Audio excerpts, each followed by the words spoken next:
Central defenders, Toloi, Bonucci and Acerbi, then Di Lorenzo on the right, Di Marco on the left, Jorginho with Barella and Cristante, then Raspadori and Scamacca of West Ham. And the England side tonight, Nick Pope, Walker, Dyer and Maguire, James, Rice, Bellingham and Saka, Foden, Sterling and Kane. There was a lovely touch when the national anthem was being played that the huge screen on the opposite side of the ground showed an image of Queen Elizabeth tinged in black, and we will have a minute's silence before the game.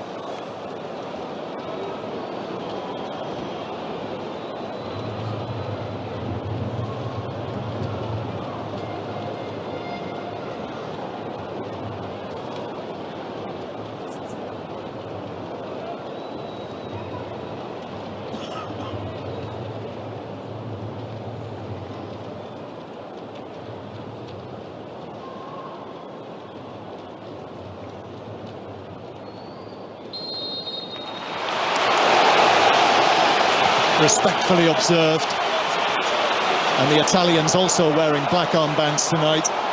And on the subject of armbands, as you might be aware, the One Love armband is being worn by Harry Kane for the first time tonight, and he will be wearing it in Qatar as well, along with the captains of 9 other European nations.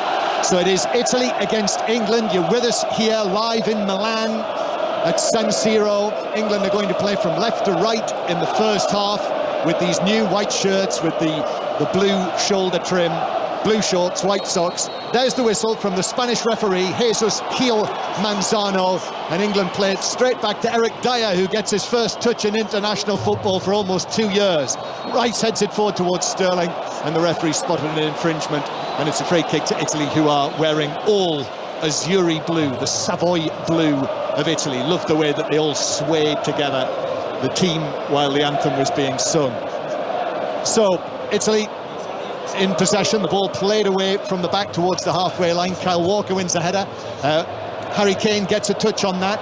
It's being chased by Foden, and the pass back to Donnarumma is forced, but the big man, the player of the tournament at the Euros, is able to clear it away left-footed. But England back in possession on the halfway line. For those who've just switched on, Matt Upson, just a word on how you feel about this team that's been picked by Gareth Southgate tonight. I'm excited about it, John. Looking at it, when I wrote it down and looked at the formation and started to picture how they're going to play, I think it's a really exciting team. I mean, Declan Rice has started really sharply in the midfield, won an early header, snapped into a tackle. I think the players are going to be really on the front foot in this game. Italy 0, England 0. Free kick to England on the halfway line. A foul on Phil Foden, just a high foot on him that came in from Cristante. So free kick to England. The minute's silence, by the way, also remembering the victims of the recent flood in Italy, which killed at least 10 people. And England take the free kick square and actually go back into their own half, back to Eric Dyer. So here is a first touch for the Manchester United captain, Harry Maguire. There'll be great scrutiny on how he fares tonight. Out on the far side, left side of the central defensive three, plays it back into Dyer, and then back to Walker. And Kyle Walker is pointing to Eric Dyer, but goes back to Nick Pope, who gets his first touch. Well, just the one cap for him last season, but his first match, England's first match with him as a Newcastle United player, and he's in the team. So a big night for Nick Pope as well tonight in the England goal mat. Yeah, I think he's got to show that he's composed and calm enough with the ball at his feet. I think he's had a really good season so far.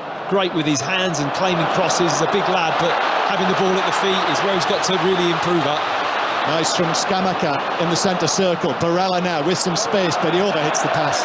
That was way over the head of Di Marco, the blonde-haired, the dyed blonde-haired Di Marco, and it's out for a throw to England, 10 yards away from their own corner flag, which is taken by James. Back to Walker, long right-footed ball from him, looking for Kane, but it comes off the head, an Italian head, and through to Bonucci, who's winning his 117th cap tonight, the great Leonardo Bonucci of Juventus, which means that he is now equal with the equally great Giorgio Chiellini. And Bonucci sends this pass downfield, and Maguire in a poor position, and the shot from Raspadori is saved by Pope down to his right, but actually the offside flag was up, and if Raspadori had been able to find the net, it wouldn't have counted.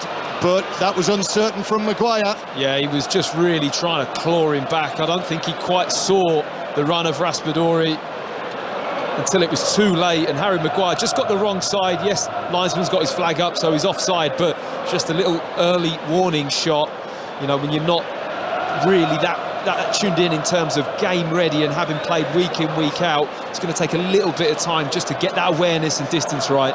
That's a let-off for Harry Maguire. Yeah, I mean, yes, he was offside, so it wouldn't have stood, but, you know, if it had been valid, you know what the narrative would have been. And now here is Raspadori again on the edge of the penalty area, but Rice was quickly across to block the shot, and the ball ricocheted away out of play for a throw-in down the left-hand side near the corner flag. A little bit uncertain from Reece James and Kyle Walker there. They've had a couple of words so far. Kyle Walker really remonstrating. I don't think it's too often that those two players have maybe played together in that kind of situation, but I think he's looking for Reece James to get a little bit higher up the pitch and be a little bit more progressive and look forward with the ball. DeMarco with it, cross towards the back post, and the back post header from Scamacca was pushed away by Pope. It was going in, you know, and he's got a hand to it and might have pushed it onto the crossbar, and it was scrambled behind for a corner.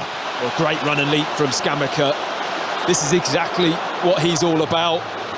Big target man, good in the air, gets up really well. He has a run on Harry Maguire, who's backpedaling. I don't even know if he realises he's going to come and head that ball there, Harry Maguire, who's had a really difficult opening period in this game. Scamacca is yet to score for Italy. This is his 8th cap. Here's the corner. It comes in. Bonucci swings the leg. It was up at waist high. He missed it though. Maguire was there. Another cross comes in from the left-hand side from DeMarco. It takes a flick of a head, driven back across, only half cleared by Saka, and now it is volleyed away to comparative safety by Harry Kane, who is back there inside the penalty area. What a cross it was from DeMarco though on the left-hand side. Well, it's just the type of ball that you know you can cross when you have a player like Scamacca in the box. I mean, his movement was good. He just peeled onto that back post area. He had 1 or 2 strides on Harry Maguire, who was backpedaling, and he just didn't really get off the ground, Harry Maguire, and Scamacca really got up high and above him. It's a good header, decent save from Pope. Well, Harry Maguire's got a lot of improving to do if the early stages are anything to go by, and here's Scamacca now. The West Ham man takes it on and shoots from, well, best part of 30 yards, and he had options.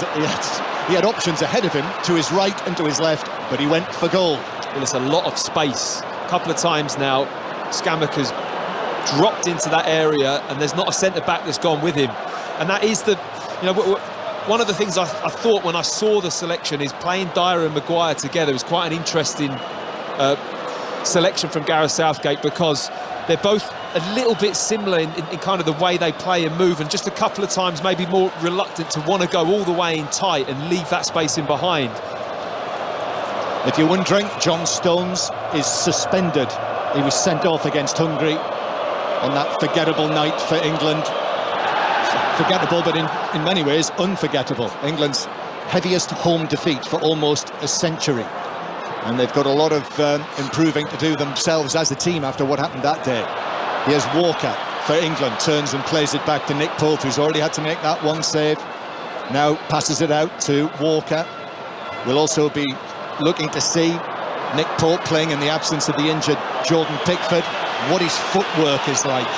He's such a good shot stopper, probably in the form of his career. I spoke to him earlier this week, Nick Pope, as Italy play the ball out from the back. DeMarco up towards Walker though for England, lifts a high one forward towards Harry Kane, who pulls it down against Jorginho. Tottenham and Chelsea there, and then it goes back from the edge of the area from Acerbi to the huge figure of the Paris Saint-Germain goalkeeper Donnarumma. Now there was a suggestion that he might get a hostile welcome, Donnarumma, because of the way that he left AC Milan, who of course play their home matches here at San Siro, and I did notice some whistles there from the crowd for the home goalkeeper when he had a touch of the ball. Here's Jude Bellingham centre field, but he's shoved over. Challenge from Raspadori. Little Raspadori sent Jude Bellingham down. It's a free kick. The home fans didn't like that. No, not at all. Just caught him from behind, Raspadori, but Jude Bellingham looking to make those runs from midfield. When the ball gets played wide into the wing-back area, Bellingham is generally the player who's on the move, looking to get in that space, drive forwards with the ball, something that England need to do better in this game. England with the ball inside their own half. Italy 0, England 0. Choice of listening tonight, by the way. The Bath Wasps Premiership match is over on Sports Extra on your digital radio via BBC Sound. Sterling allows the ball to pass through his legs. Kane was looking to run onto it, but it's tidied up by Bonucci, who turns it back to Donnarumma. There are definitely whistles for the Italian goalkeeper. It was rather acrimonious the way that he left. As Italy played forward, but Dyer is able to step forward and heads away the attempted pass forward by Barella.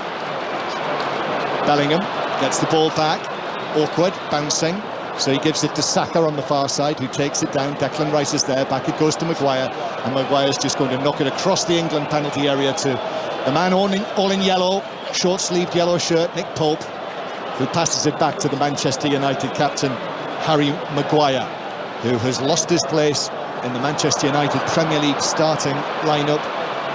And now Italy have the ball back on the right-hand side, played forward by Di Lorenzo. Now blue shirts pouring forward. Here's the cross, but far too close to Nick Pope, who's able to make a routine catch into his midriff. Interesting start in the game, isn't it? Italy really pressing high whenever the ball's loose. An England player gets on it in their own half. There's a swarm of blue shirts really trying to win it back straight away, but England not quite hit their stride yet in terms of with the ball, the confidence in the passing. You can tell that they've got more intensity about them, but just that little bit of belief and quality will hopefully just come into their game. That was interesting as well, that last Italian move involving Toloi, who's playing as a right-sided central defender, and Di Lorenzo, but Toloi can play as a right-back, and the two of them working well together, Di Lorenzo, the Napoli captain, and Toloi of Atalanta. England coming forward though and winning a free kick. Foul on Sterling halfway inside the Italian half. Well, this is an area as well, when you look at the team selection, we've got good headers of the ball in the team. You've got targets like Dyer and Maguire, Harry Kane, and I think set pieces is something that could be a real strength of England's. Well, let's see. It's going to be Foden to take this, the Manchester City man, from will be 35 yards out, given the angle, over towards the left-hand side. England, Kane making movement towards the penalty spot. In it comes from Foden. Bellingham stuck out a leg. It's cleared away by DiMarco. Comes back for Foden. Foden goes through one challenge. Sterling in the box, takes it out into the full-back position, and then Sterling, little ball in field. Bellingham stretches, gives it to his midfield partner, Rice, and now back again on the left-hand side to Raheem Sterling. Sterling winning his 78th cap tonight, the most capped player in this England starting lineup. Sterling with it again, his first match for England as a Chelsea man. Right foot ball into the box, and there's a back post header actually from Harry Maguire, who is still up there. He was under pressure, he managed to head it on target, but it was an easy catch really. It just dropped into the gloves of Donnarumma. Yeah, I like the way he stayed up there, Harry Maguire. Didn't just drop back into his centre-back position. Raheem Sterling got his head up on the left-hand side, shifted it onto his right foot, saw Maguire and just thought I'd clip a ball over to that back post area, and Harry Maguire, like you said, won the header, but it was a good challenge from the Italian defender that just didn't allow him a clean contact. Yeah, so it just dropped very gently into the gloves of Donnarumma. Looked like he was catching a tennis ball, didn't it, with those great big gloves of his. Such a huge man, all in red tonight, which I think makes him look even bigger. 11 minutes played, 12 minutes played now. Italy 0, England 0, and England playing it out from the back. If England lose tonight, they will be relegated from this group to the second tier of the Nations League. But a draw, and they would still just about be in with a chance of avoiding that ignominy. England with the ball on the left-hand side, inside the Italian half. Sharp into the tackle at the moment, Italy, aren't they? Really are, you know, when the ball's any second balls, there's a lot of flat-out running, commitment, trying to get to the ball, tackling, winning anything that's dropping in that midfield area. Well, they made a strong start, Italy. The crosses from the left-hand side from DiMarco, you mentioned it to us before the game, Matt. You know, that's a real threat that they have. But England in possession in the centre circle with Eric Dyer. Just gets the ball back, puts his foot on it. Last time he played for England, it was also in this back three with Walker to his right and Maguire to his left in the November of 2020. That's a pure ball across from Rice beyond Walker, and it's out of play for a throw on the halfway line. Needs better than that. He is. puts his hand up in acknowledgement to his teammate to say, yeah, that one's on me. But I'm liking the look of Eric Dyer on the ball in the middle of that three, John. Sterling does well, wins the ball centre field, takes it onto the edge of the box, gives it to Kane, right side of the area. Kane goes for the shot, it's deflected up in the air, Foden jumping for it, but Italy are able to clear and get it up towards Scamacca on the halfway line. Bellingham puts in the challenge, but Rice is able to cut out the attempted forward pass. And now Harry Kane in some space, 30 yards out. Kane goes past Jorginho and into the box, and then there is a final line of defence in Toloi, but they haven't cleared it, and Bellingham was very nearly onto that, but the ball ran to DiMarco just outside the penalty area, and Italy do come forward. Barella now, but Barella overhits the pass. Groans from the home supporters, and Nick Pope has got the ball. That's the second time Barella's hit that ball, signalling to Scamacca. He wants him to peel out, he wants them to come wide as opposed to central. But I mean, a moment ago, I think it was just taken off Jude Bellingham's toe, wasn't it, by Cristante. Just got a toe on the ball. I felt Bellingham was really going to get there if he'd won that ball. His first touch was into that kind of D on the edge of the box, and it was a certain shooting opportunity. Italy 0, England 0. It's Matthew Upson with us here on 5 Live inside the San Siro. Matt, who played for England at the World Cup, and in 8 weeks' time, Matt, we'll be there. 8 weeks today. Yeah. It'll be the week before the World Cup. England will be there, and we will bring you comprehensive coverage, the usual service that you would expect from a World Cup on BBC Radio 5 Live. Sterling is challenged on the halfway line by Toloi, and now here's Raspadori, and the 22-year-old Raspadori turns infield and gives it to Ballarella on the right-hand side. Saka just came across him, caught his ankles, he went down. It's a free kick to Italy in a good position out to the right near the corner of the penalty area. Yes, definitely a foul from Bukayo Saka. Just hung his leg out while he was recovering back into position, but again the ball given away by Raheem Sterling. Really nice progressive pass from Eric Dyer, I think it was, into his feet, but England just aren't quite clicking in their passing and movement and support at the moment. It's going into the front and they're not really seeing that pass just to offload the ball, and the Italians are really getting around them quickly. Free kick on the right, so Raspadori is there, but also DiMarco has gone across as well. Those green boots of his, green boots, blonde hair, and you know he'll be looking to whip this in with his left foot, so it'll be dipping into Nick Pope. England have just got a one-man wall. Saka, Foden is standing 3 or 4 yards to the right, so Nick Pope has got a good line of sight on this. It is DiMarco actually leaves it for Raspadori. It's a routine, and then it comes back again to DiMarco, who does eventually take it. It was like something out of the May Day celebrations there. I thought it was round and round the maypole. Almost like a bit of acting, it John, was, wasn't it? Like, yeah. oh no, it's nothing to do with me. Oh, yep, now I'm going to take it. DiMarco ran round the ball, passed the ball, then Raspadori ran up to the ball, stopped, and DiMarco had continued his run round in a circle and then hit it in. They've won a corner after all of that.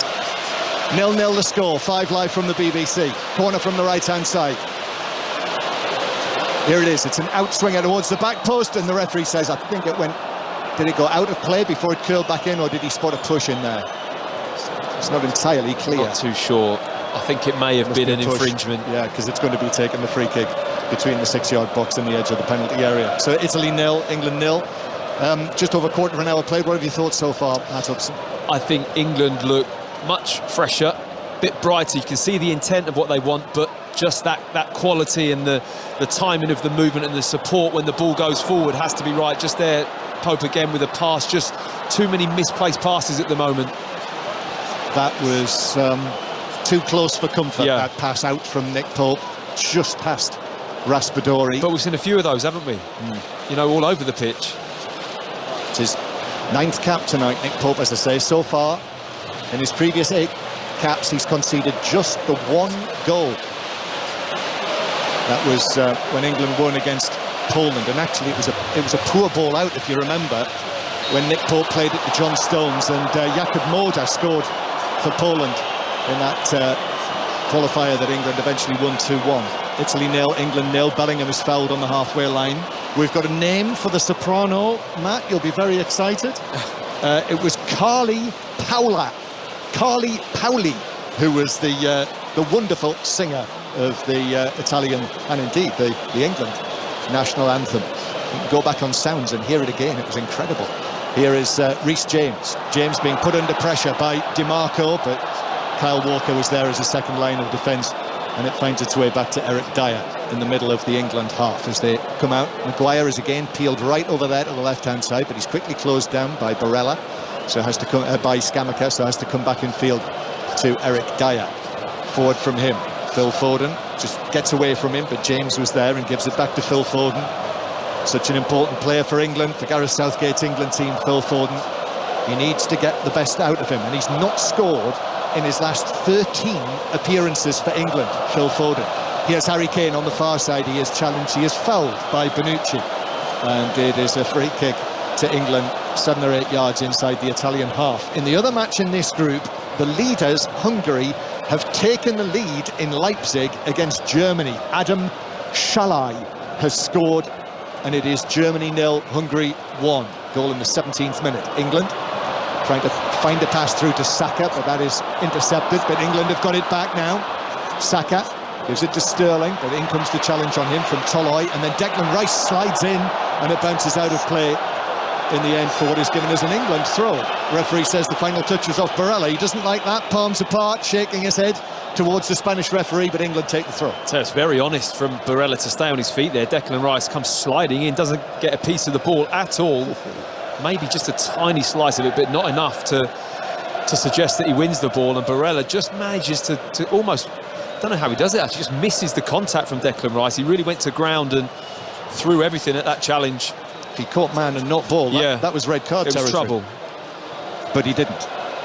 So England in possession inside their own half, passing it back to Nick Pope. Italy 0, England 0. Pope, long ball from him on this occasion, but it's right onto the chest of Toloi, wearing the number 4 tonight. They do wear these golden numbers on their shirts, the blue shirts, the Italians, the European champions, as we cannot forget that they are European champions, but have failed to qualify for the World Cup, and indeed have failed now to qualify for the last 2 World Cups. Gareth Southgate just watching down there on the edge of the coaching area. He's gone for a chocolate brown suit tonight, I notice. On Fashion Week in Milan, the ball comes back to Walker, who turns it to Pope inside the penalty area. Pope delays and then plays it long towards Sterling, but he's beaten in the air by Toloi, and Italy come again, but the pass is somewhere behind DiMarco, and it bounces out of play for a throw-in to England. They're not really building up too much from the back, Italy, are they? It's all very much reactive in terms of turnover, winning the ball, and then trying to find those passes as quick as they can and catch England out. It's England really who are having a lot more time on the ball at the back, across their back three. Eric Dyer seen a lot of the ball so far in this game. Italy 0, England 0 is the score, with just over 20 minutes on the clock. James scooping the ball forward for Bellingham, who's made a run forward, gets the ball down under pressure from Bonucci. I think Bonucci just had a little word with Reece James off the ball there. I don't know what that was about. Bellingham now on the right-hand side. Bellingham drops his shoulder, goes left, then goes right, gives it to James, and then Reece James passing it back towards Kyle Walker, who goes to Eric Dyer in the centre circle. He's got a kind of, it's like a reddish streak in his hair, Reece James, isn't it? Reminds me of Dickie Davis from World of Sport many years ago. What's another one? Fashion Week, they're all at it. Here's Dyer, and then Walker goes back to the edge of the penalty area. It's actually quite a throwback to see 2 managers in suits tonight. You very rarely see that these days. And I suppose Gareth Southgate, knowing it's Mancini, knowing that it is Fashion Week, Mancini, very light grey suit, to be the softest Italian wool, no doubt, as he sets off and sits down on his seat. England playing the ball inside their own half, not really going anywhere, but that's good from Foden to Bellingham, and now down the right-hand side to James, and Kane's waiting in the middle, and here's the cross from James, but it's cut out at the near post by Acerbi. Doesn't go out of play, it's hiked away by DiMarco, and then Bellingham puts in the challenge, and it's out for a throw to Italy halfway inside their own half. Applause from Gareth Southgate down there for that. Well, that's the move that I think's on all day. If England managed to get 3 or 4 passes off and manoeuvre that space, Reece James in behind there with his pace is on all day. I mean, Acerbi's not going to want to come out of that area and try and deal with that. He's in the box, he just gets his cross wrong. Reece James is kind of in between, takes it really early, He needed to whip that across the face in between Donnarumma and the Italian defenders would have caused a problem, but he just doesn't get the right contact on the cross. Scamacca is fouled by Dyer near the halfway line, so that's a free kick. It's interesting here, James Horncastle suggesting that if Ciro Immobile of Lazio had been fit, then it would have been a back four tonight, and basically because he's injured, they've changed the system. I can totally see that. I mean, when we got the team, we looked at it and it was very much raised eyebrows. It's the first time he's played a back three as the Italian manager, isn't it? I think he said. So that just shows you how unusual it is. Good from Kane in the centre circle, gives it to Foden. Foden now nicely rolls a pass to the left-hand side to Sterling. Sterling now into the penalty area, but two Italians challenge, and then Sterling also puts in the challenge, and the referee, who's just a few yards away, said that was a foul on Barella, who went down like a flash, but it was a foul. Yeah, disputed by Sterling, but it's a free kick to Italy. Well, Barella really got his work done early, then got in from a midfield position to support Jorginho. And Raheem Sterling just didn't really make his mind up early enough how he wanted to offload that ball. There were two Italian players. He wasn't going to go past both of them, and just got the ball caught under his feet. As I say, the Friday night Premiership match is on Sports Extra. The score currently: Bath 0, Wasps 11. And in the United Rugby Championship, Glasgow 7, Cardiff 7, and Leinster 14, Benetton 3 are latest scores. Italy 0, England 0. That's a reminder that it is a Friday night here in Milan, and indeed everywhere else. As the ball is played back to Donnarumma inside the penalty area, passes it out to Bonucci, famously scorer of the equalising goal at Wembley on that unforgettable night for many reasons at Wembley last year. And then Barella overhits that pass again. No, that was Jorginho. Yeah. Let him off. It was Jorginho who hit that pass downfield, way beyond anyone in a blue shirt. So England have got it back, 0-0.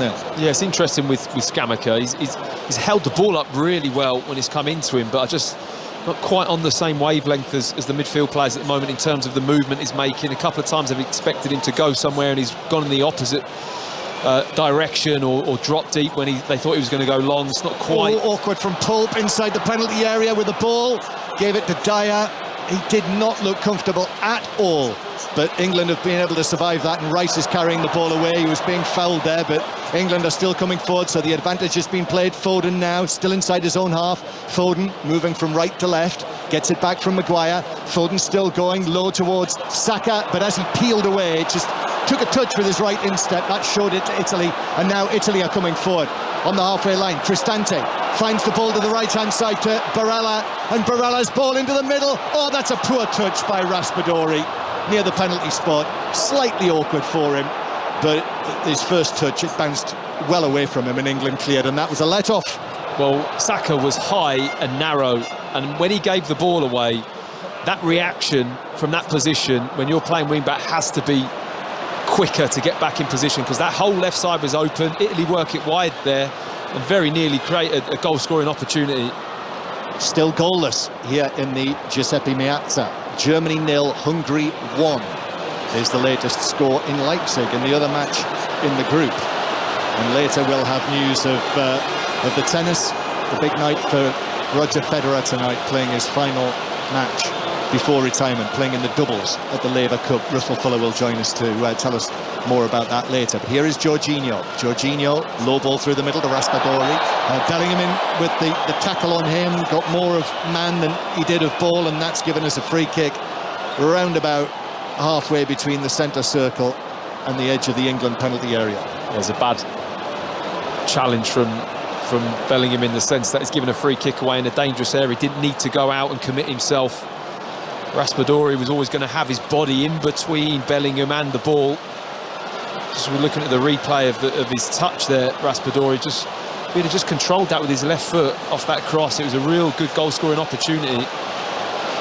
Got some more news on Carly Powley in a minute or two, so brace yourself for that. You were impressed by that, John, weren't you? Yeah, well. But first, Italy have got this free kick that Raspadori plays out to the right-hand side. Barella, though, was quickly closed down by Foden, so he had to give it back to Di Marco. Groans, you could hear the groans from the Italian supporters. They wanted that delivered in to Scamacca.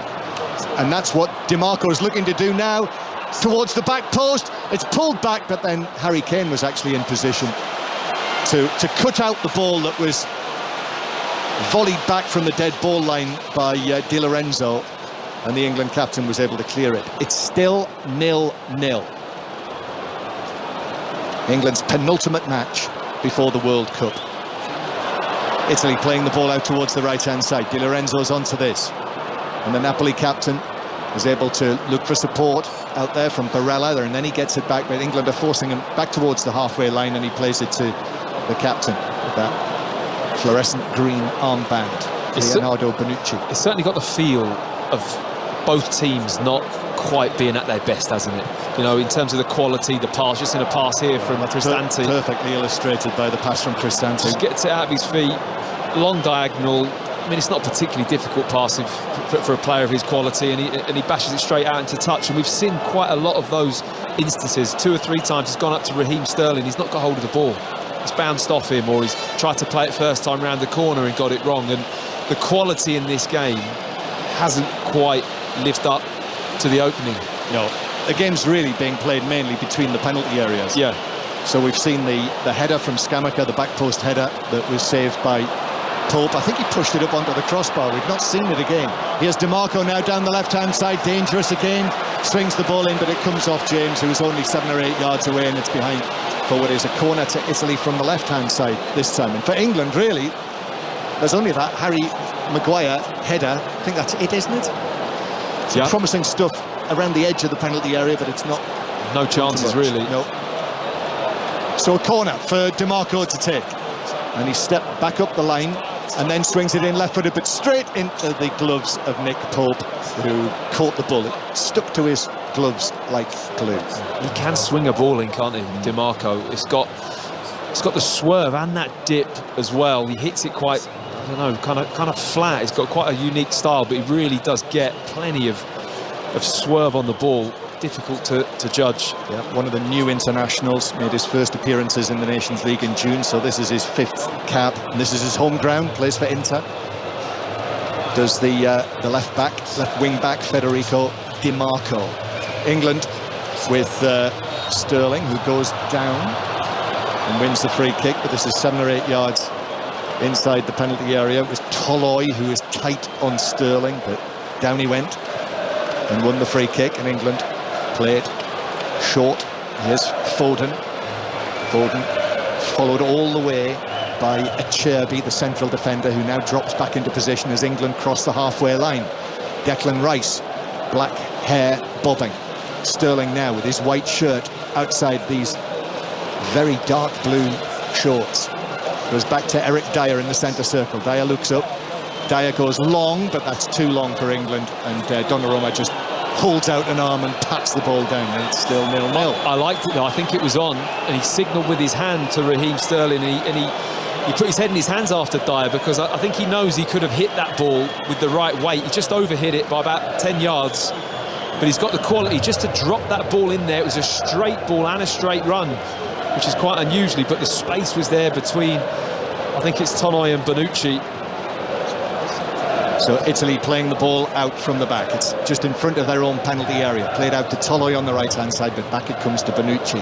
And Carly Paoli, Matt, was actually born and raised in Mansfield, but her mother's family are from near Lecce. So she had the proverbial foot in both camps. Yeah. And boy, did she take advantage of that. That was the opera singer who sang the anthems before the game. Italy 0, England 0. It has been the highlight of the night so far, because it's an interesting match, but it is not full of thrills and spills. No, not. And that's a poor touch as well by Acerbi, and the ball bounces out for a throw to England. Not when you see it on paper. And I think you look at it on paper and think, oh, yeah, this could be quite a good one, high quality. I know Italy have got a lot of players out, but yeah, it's not quite lived up to the standards in terms of passing and touch quality so far. Walker playing the ball back to Dyer. Seen an awful lot of the ball on his England return, Eric Dyer. 46th cap tonight. Here's Maguire now receiving it on the left-hand side. And you see Phil Foden's dropping deeper and deeper all the time to get the ball and try and influence the match. And now Sterling doing the same thing as well, actually, coming back into his own half, but England end up going back to Nick Pope. Yeah, well, they're both quite well matched up, aren't they, in terms of formations. And Italy, as we said, touched on earlier, out of possession, have been really pressing. They've been really getting after England, anything in the midfield. Scamacca is getting through a lot of work in that front line. Roberto Mancini's actually gone with a 5-3-2, which you do not often see these days. No. Sterling is challenged, but that is very tight there, very tight. The marking from Toloi on Sterling, the ball's still in play on the far side, and Di Lorenzo's got to be careful, and Sterling is quickly onto him, and Sterling's won a free kick. After Di Lorenzo with a heavy touch there, wins the free kick, and England have it on the left-hand side. And when I say it's 5-3-2, Raspadori is either up alongside Scamacca, or he's then dropping very quickly back into the midfield, isn't he? Yeah, he's playing to it, and I think when you play a centre-forward like Scamacca, it probably does make sense to play one up alongside him, because he's going to hold the ball up really well, win knockdowns, flick-ons, and to have a player running off him could be a real asset. Free kick wide on the left, but England have sent the big men up. And here is the delivery from Foden in towards the penalty spot. Kane got his head to it, but glanced it across the box. It comes out to James, who shoots, and the deflection takes it right across the penalty area. I think it should be a corner. We had a great view of that, actually. We saw that it took a touch off an Italian leg or body on its way behind, but the referee didn't have that angle, and he's guessed, basically. He has guessed. He's given a goal kick. I like the fact that I think it was Cristante put his foot out, and it clearly just came off a bit, significant deflection off of him. But I like the way that Reece James had his first touch and wanted to shoot in that situation. We've seen him hit balls from that area of the pitch before and be really successful, scored some really good goals from just outside the box, Reece James. Yes, he has. Not scored for England yet. This is his 14th cap. But as Matt says, 6 goals for Chelsea last season. Italy 0, England 0. England could really do with winning this game, and they certainly can't afford to lose it, otherwise they'd be relegated to the second tier of the Nations League. Bellingham, as England have it on the right-hand side, into Kane. Kane plays it into Bonucci, into his shins, and it bounces behind him. This is a corner for England, their first of the match. Yeah, didn't quite want to miss Bonucci there, really, Harry Kane. There was enough distance between them. Bonucci came out and tried to block the most obvious angle across the box, but I thought Kane maybe just could have pulled that one back a little bit onto the penalty spot area for any England player arriving in the box. Reece James has come across to take this corner. This is at the end where the England fans are right up near the spotlights under the roof. Be a good couple of thousand of them up there with the flags. James takes the corner. It's headed by Dyer across the box. Cleared by Italy, comes out to Foden. Nice footwork. It's played by Maguire. Back out to James. James' cross is intercepted by the outstretched left foot of DiMarco, and that is behind for another England corner. Good from England. Yeah, lovely little lift of the ball from Phil Foden. He had his touch, it was so tight, no space at all, and an Italian player came out and he just lifted the ball over his feet lovely. Got him behind him, and then another cross from Reece James that was blocked. So a almost second consecutive corner from the right. James raises his right arm. In it goes to the near post. Rice tries to flick it. It's blocked by the man behind him, and then it's sort of hiked back in by Bellingham, but it was a bouncing effort, and it just bounced through harmlessly to Donnarumma, and Italy looked to play it away quickly. Oh, and that's Harry Maguire putting in the challenge on Barella, but he got the ball, committed himself, got the ball and put it out. Only just. I mean, Barella came from the wrong side of him, didn't he? Harry Maguire had already kind of launched himself into the sliding challenge and just got there before Barella, or literally at the same time. As England now could open up here for Sterling, forward of the centre circle. Sterling absolutely rattles it onto the chest of Kane, who did well to control that, but then the attempted pass to James was cut out by DiMarco, and Italy now come forward with purpose. Scamacca back to Barella. Rice is with him though, so just checks his progress, and then Cristante receives it from him, and England are very quickly back in position behind the ball. 0-0 the score. 5 Live from the BBC on a Friday night. 5 Live Sport tomorrow. The headline act tomorrow, commentary on the grand final, the St Helens Leeds grand final from 6 o'clock. But we also have commentary tomorrow on the Arsenal-Tottenham game in the Women's Super League, as the ball's played over the top for Italy, and it comes back to the edge of the box.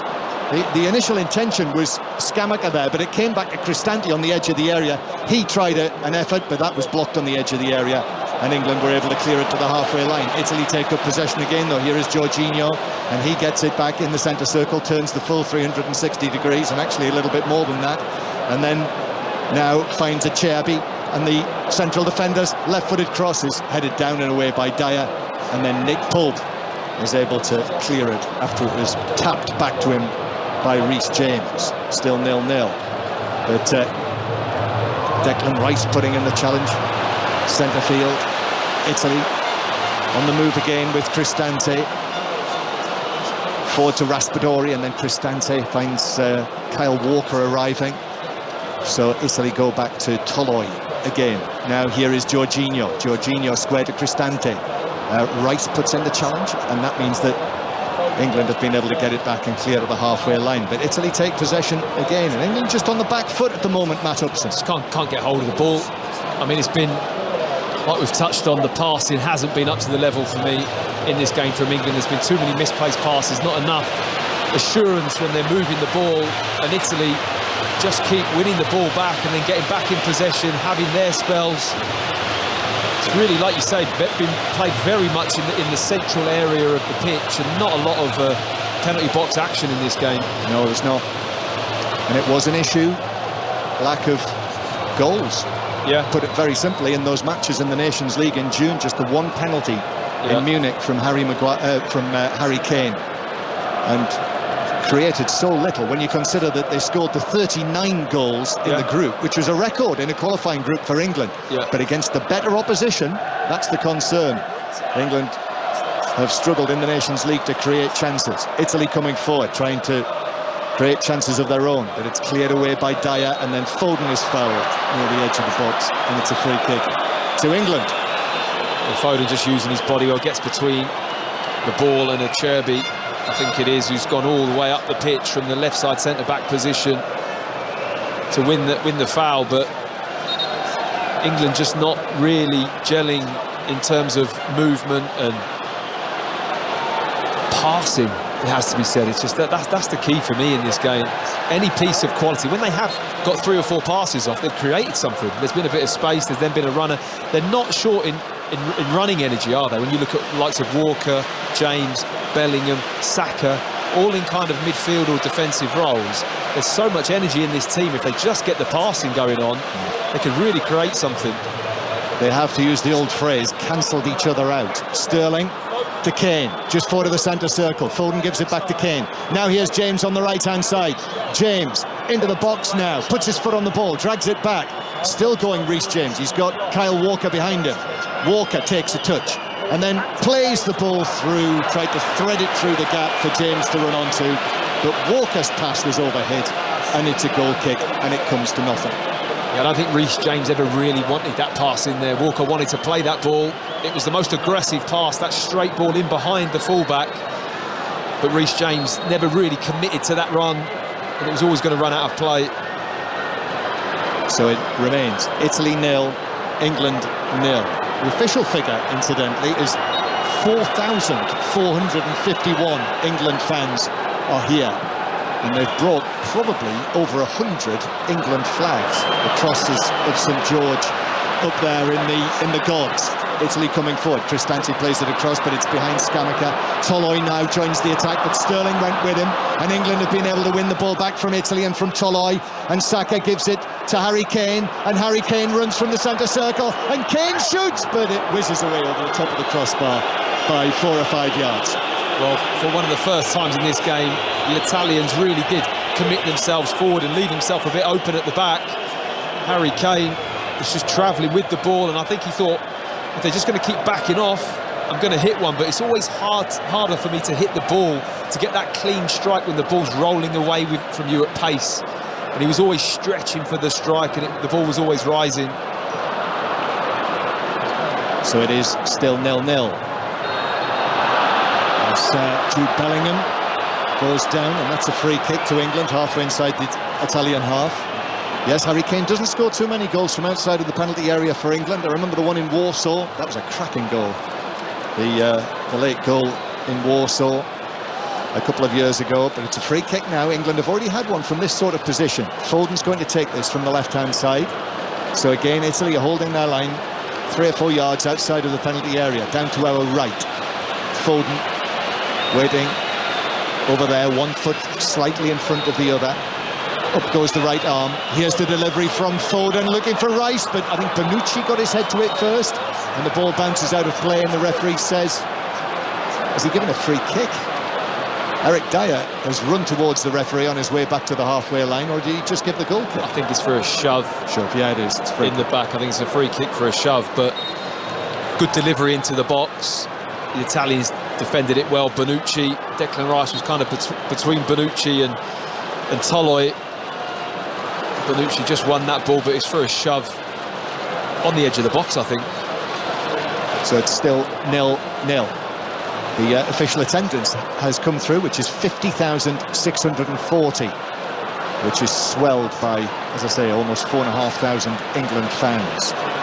But that means that it's sort of getting towards 2/3 full, the San Siro. So we can see lots of the coloured seats empty around the place, as England with Walker played out to James, but DiMarco is able to get the challenge in, and then Walker.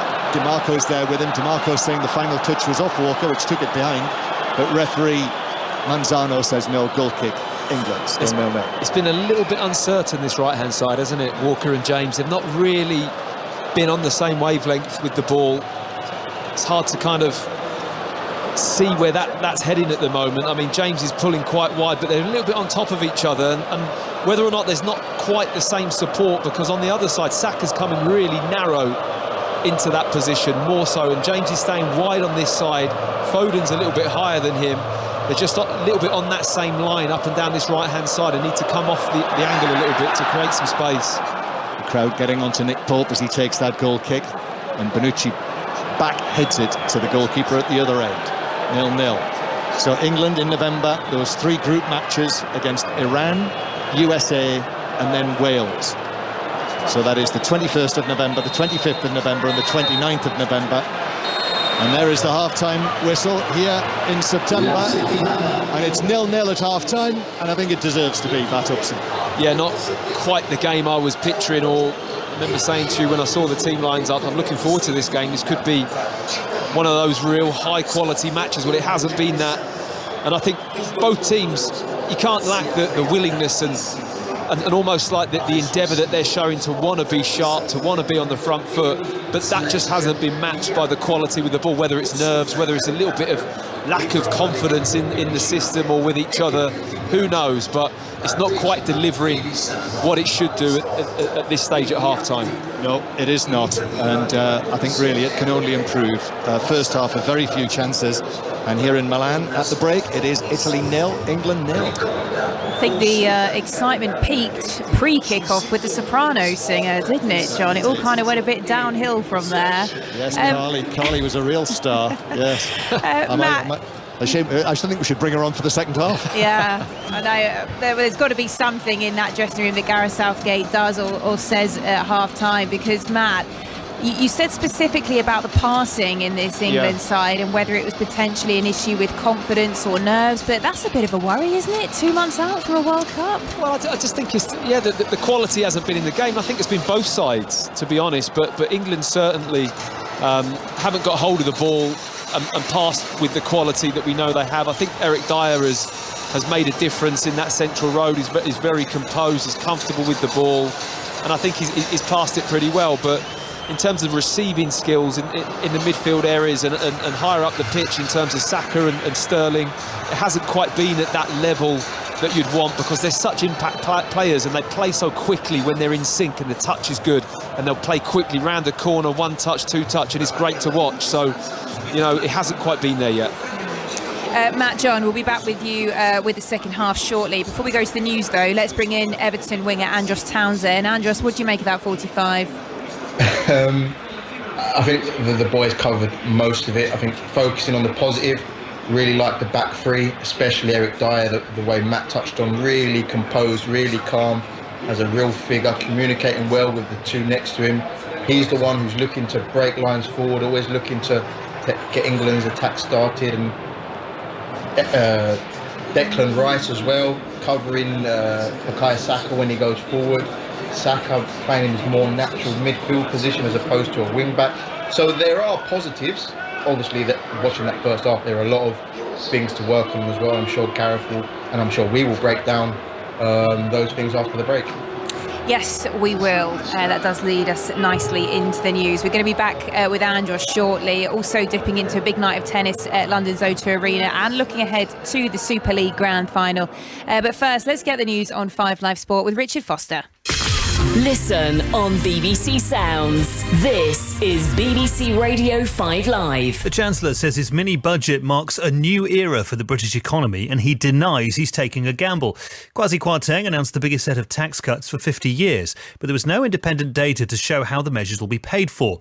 Our political correspondent is Zoe Conway. There's also concern about whether this looks like too much of a reward for the rich. We've got the former Cabinet Minister Julian Smith, Conservative, saying that the cut to the tax for the very richest is, he says, wrong. And so there's a real danger here that this idea that this is the billionaire's budget, as the Liberal Democrat leader Ed Davey calls it, that charge will stick. Labour Shadow Chancellor Rachel Reeves says the Chancellor's plans will reward the already wealthy and won't help people struggling with rising prices.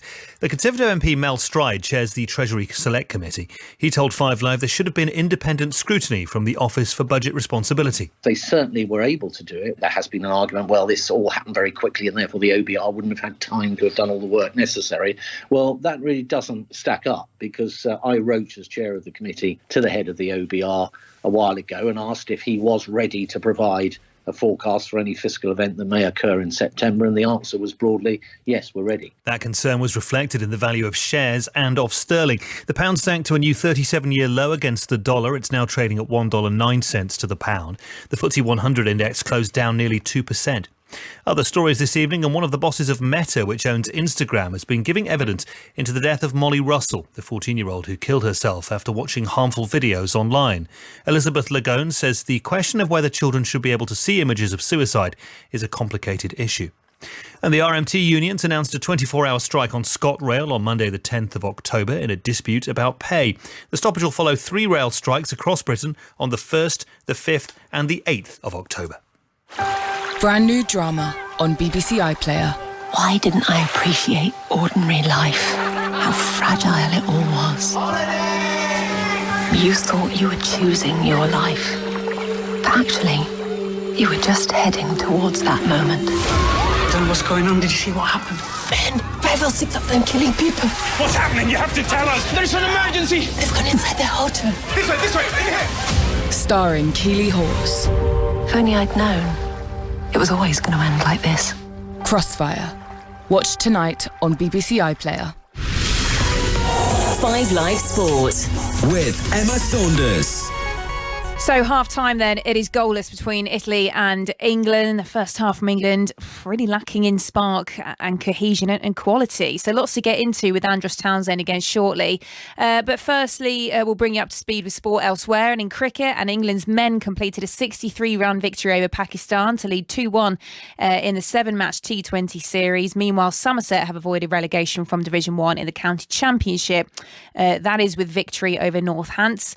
On Sports Extra right now, you can hear rugby union commentary as Bath take on Wasps in the Gallagher Premiership, where Wasps currently lead 31 points to 7.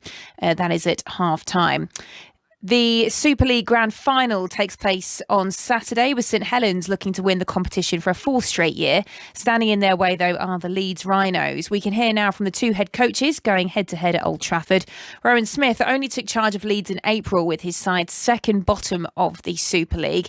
However, he wouldn't be drawn on what, if anything, has changed since his arrival. It's really hard for me to make a judgment, an accurate judgment on that, because I don't know what was happening previous, and you know, I believe there was a lot of good things happening and there was a good roster and a good bunch of people, but for whatever reason it just hadn't clicked. And so I came in with, you know, open eyes and ready to be adaptable and listen and, you know, make some changes in some areas that I thought, you know, just suited me and my style, but also that would suit our players as well. With the way that we played and also just the way things were around the environment. So it's hard to say what's, you know, different to earlier in the year. I've tried to be myself and tried to be adaptable to the group I'm working with. And there's obviously a Smith thing going on here, because I mean your uncle took Leeds to their first grand final win in something like 30 odd years, and that was, you know, a revelation, and what you've done here is a revelation. Have you spoken much to Uncle Tony this week? Not this week. We've had a couple of messages and he sort of reminded me about enjoying the week, and obviously he's been here and done that a lot. So to have that reminder was a good one to make sure, enjoy it rather than, stress too much about the potential outcome and just enjoy the week. And as we have done for the last few months, it's been an enjoyable place to be, and we've built a bit of momentum and there's a good vibe around and a belief in the group. So it's good to have Tone there to have a chat to. But yeah, I think just got to try and be myself. That's the main thing. That was Leeds Rhinos head coach Rowan Smith chatting to Dave Woods there. His counterpart tomorrow, Christian Wolff, takes charge of St Helens for the final time. It'll mark the end of a 3-year stay that has seen his side win 3 successive Super League grand finals, now on the verge of an unprecedented 4th.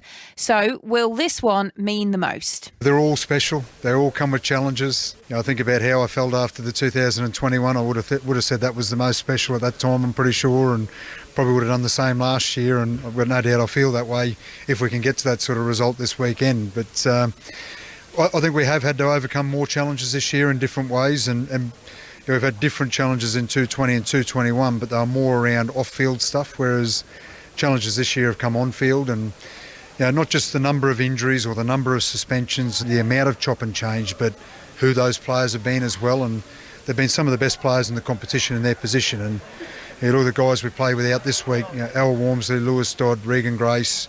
They're 3 players that will play in any team and make a big influence in any team, and certainly make a big influence in a grand final. And with Al Walmsley, got a case there to say that he's one of the best in his position in the world, not just in this competition as well. So I think we have had to overcome some big obstacles this year, and I've been really proud of how the group's gone about that. And what makes them such a special group is the way they want to compete, the way they want to fight, the way they want to overcome adversity, and that's what this year's been about. And for those reasons, the fact that we're here, I'm extremely proud of the group, and if we could go ahead and win it, I think I would be more proud than other years. And the other thing that I've got to add to that is it becomes a little bit harder every year to have that same fight, have that same hunger, the opposition get better, and to get to where we are has been a challenge in those ways as well, and I'd be extremely proud, that's for sure, if we can go and lift the trophy at the end of it. And it's day 1 of the Laver Cup at the O2 Arena in London. Our tennis correspondent Russell Fuller is with us, and Andy Murray is in action, Russ, but the main attraction's still to come. Yes, Roger Federer and Rafael Nadal teaming up to play doubles in what will be Federer's final match as a professional to come after Andy Murray against Alex de Minaur. And Murray for Team Europe against de Minaur for Team World has just taken the first set, which lasted 81 minutes by 7-5. He's playing some wonderfully creative shots against the man who is the higher ranked player, Alex de Minaur, just outside the world's top 20. The Laver Cup feed is currently providing pictures of that match, and also they have a camera on the various team rooms, and if you look at the European team room at least a few minutes ago, you could have seen Rafa Nadal and Roger Federer sitting around the dining room table chatting, and Federer, by the looks of things, enjoying a bowl of fruit salad. Wow, what a group of players at the O2 Arena in London tonight. It won't be much longer. We can talk about all those names in the same sentence, certainly not competing against each other anyway. So that's all the action and the latest from the Laver Cup at London's O2 Arena. Our focus, though, certainly until 10 o'clock this evening here on 5 Live Sport, is on the football. England and Italy currently goalless in Milan at San Siro. It won't be long until we're back with our commentary team, John Murray and Matt Upson. But for the time being, let's bring back in Andros Townsend. Andros, there does seem to be this lack of cohesion on the pitch, doesn't there? Across the entire thing, they're really struggling to stitch together. Certainly the attacking players, the likes of Foden, they're really having to drop a bit deeper, aren't they? So what's the plan? How do we get them more into the game?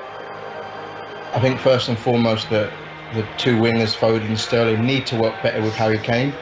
If Harry Kane drops in like he likes to do, we need runners in behind. We need runners stretching the Italian back 3, so then Harry Kane can either drop off and get on the ball and get space and get turned, or we can stretch them and get our quick players in against their back 3. But I think our defensive third have done very well, like I spoke about before. The back 3, Declan Rice in particular, marshalling well that left-hand side when Saka does get forward, but needed just a bit more creativity, a bit more freedom, a bit more ideas. Not even in the final third, because we're barely getting there. In the midfield third. Do you sense nerves out there? Matt said he seemed to sense it when he was watching on it in commentary, but do you think that might be part of the problem when it comes to this lack of fluidity between the players so far? I wouldn't put it down to nerves. I think maybe the first 5-10 minutes you saw a few rash decisions where normally players would have the confidence to bring a ball down from the sky and get playing. But I think it's just been the lack of ideas. I think it's always difficult to play against Italians. They play a low block, they do it very well. They're notoriously hard to break down, but we're making it easier for them. We're standing up against them. There's no runners off and there's no interchanging. When they've got the ball at the back and Jorginho's dropping off to get in it, there's no real pressure on the ball. And I don't think that's the problem with the front three. It's because we're so deep defensively that the front three can't get up to the ball, can't get any real pressure on the ball. So I think collectively as a team we need to get higher up the pitch to allow our front three to really start defending from the front like we see the players do from when they're playing for their clubs. Do you expect to see any changes in personnel coming out of the break? Initially, no. I think Gareth would trust his players that he has on the pitch to try and change it themselves, try and find a way to break them down.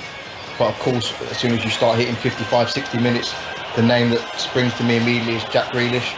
He's the game changer. Can he get on? He will get on the ball. He will get on the ball in the middle third. He will commit players, and hopefully he'll get closer to Harry Kane and get Harry Kane in the game. Well, already there's lots for us to talk about. Andros Townsend's going to be back with us again after the game, but a big second 45 coming up for England. Just to bring you up to speed with what else is going on in the Nations League this evening. The other teams in that Group A3, Hungary still ahead 1-0 against Germany. So Hungary still leading Germany by a goal to nil in the other game. Still goalless though at San Siro. The players have emerged for the second half. So I'll hand you back to our commentary team. Out there in Milan this evening is John Murray alongside Matt Upson. Thanks, Emma. Yes, welcome back to Milan. Just watching Gareth Southgate in that dark brown suit making his way under the Perspex top of the dugout. No changes from him at half-time. It's the same England team. They're out there already. Italy are just emerging now.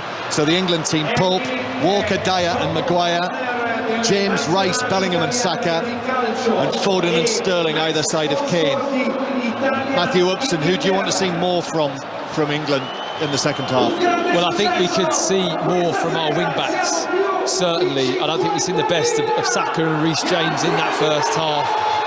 But also I think Jude Bellingham as well can get forwards and make those runs. I thought the point that Andros made was bang on, in that there's just not enough movement stretching the pitch, asking questions of the Italian team who do defend very well. There has to be more questions asked in this second half. Yeah, Andros Townsend with us tonight. We'll hear from him again at half-time. He's watching from back in the UK, but Matthew Upson, World Cup player with England, is here alongside me. Up in the second tier on the dressing room side of the Giuseppe Meazza Stadium. Italy are out as well. They're unchanged. So as they started the match with Donnarumma in goal, Toloi, Bonucci and Acerbi, the three central defenders, Di Lorenzo on the right, Di Marco on the left, then Jorginho with Barella and Cristante either side of him, and Raspadori and Scamacca up front. Second half begins. The score, Italy 0, England 0. Disappointing first half. Not many thrills and spills at all. And then Bonucci now at the start of the second half hits a pass that was right out of the first half playbook. He hit it straight out of play. England take the throw, but Sterling is surrounded by Italian blue, and so the home side have it back. And now Brian Cristante of Roma, Jose Mourinho's Roma, his ball forward, that's cleared away by England, and Italy have it again with Jorginho inside his own half, and Bonucci just works it out towards the left-hand side, and then Acerbi, a high pass over the top. James was underneath that for England though. Acerbi was trying to find Di Marco down the left-hand side. England in the new white shirts. Dyer tried to find Sterling with the pass, but that went astray, and it's the same old thing that we saw in the first half, misplaced passes. Not a good start to the second half. Two or three things that just aren't quite at it. Raheem Sterling doesn't look quite at it for me at the moment, to be honest, in terms of having the ball. And when he's being smothered out, he's got to try and offload it a little bit quicker. There's two or three players around him. There has to be or try and find a pass out. It's just the Italian players are getting all around him and just smothering him out of the game. Bellingham slides into the challenge and misses the ball, and Italy move it out to the left. DiMarco's ball into the middle, cleared away by Dyer, and he had to get there because Cristante was arriving, and he must have been millimetres away with that outstretched foot, Cristante, from getting a touch, but Dyer just cleared it. Well, you're absolutely right. He was so close to getting on the end of that, Cristante. But here is Sterling now, breaking from inside his own half. Takes the ball onto the edge of the area. Bonucci with a challenge. He caught him. Sterling went down. And it's a yellow card for the Italian captain for that challenge on the edge of the box on Raheem Sterling that sent him flying down and actually fell into the penalty area, but the free kick is just outside. Well, Bonucci really protesting strongly with the referee. Feels he got a piece of the ball and it ricocheted off Sterling, but that's just so much better from Raheem Sterling. It's not complicated, it's just direct. It's confident, driving at a centre-back in that position, trying to go past him. He's asking the question of Bonucci here, who, for me, doesn't get enough of the ball, sticks a leg out to lunge into the tackle, and Sterling goes over it and wins a free kick right on the edge of the 18-yard box. Yellow card for Bonucci. I'm not sure how much contact there was, you know. No, Sterling. maybe not, but he's lured the leg out from Bonucci to put that across him, and he's just gone over it. He's lured the leg. He's lured. He lured the leg. And then Sterling falling sharply there, not for the first time today.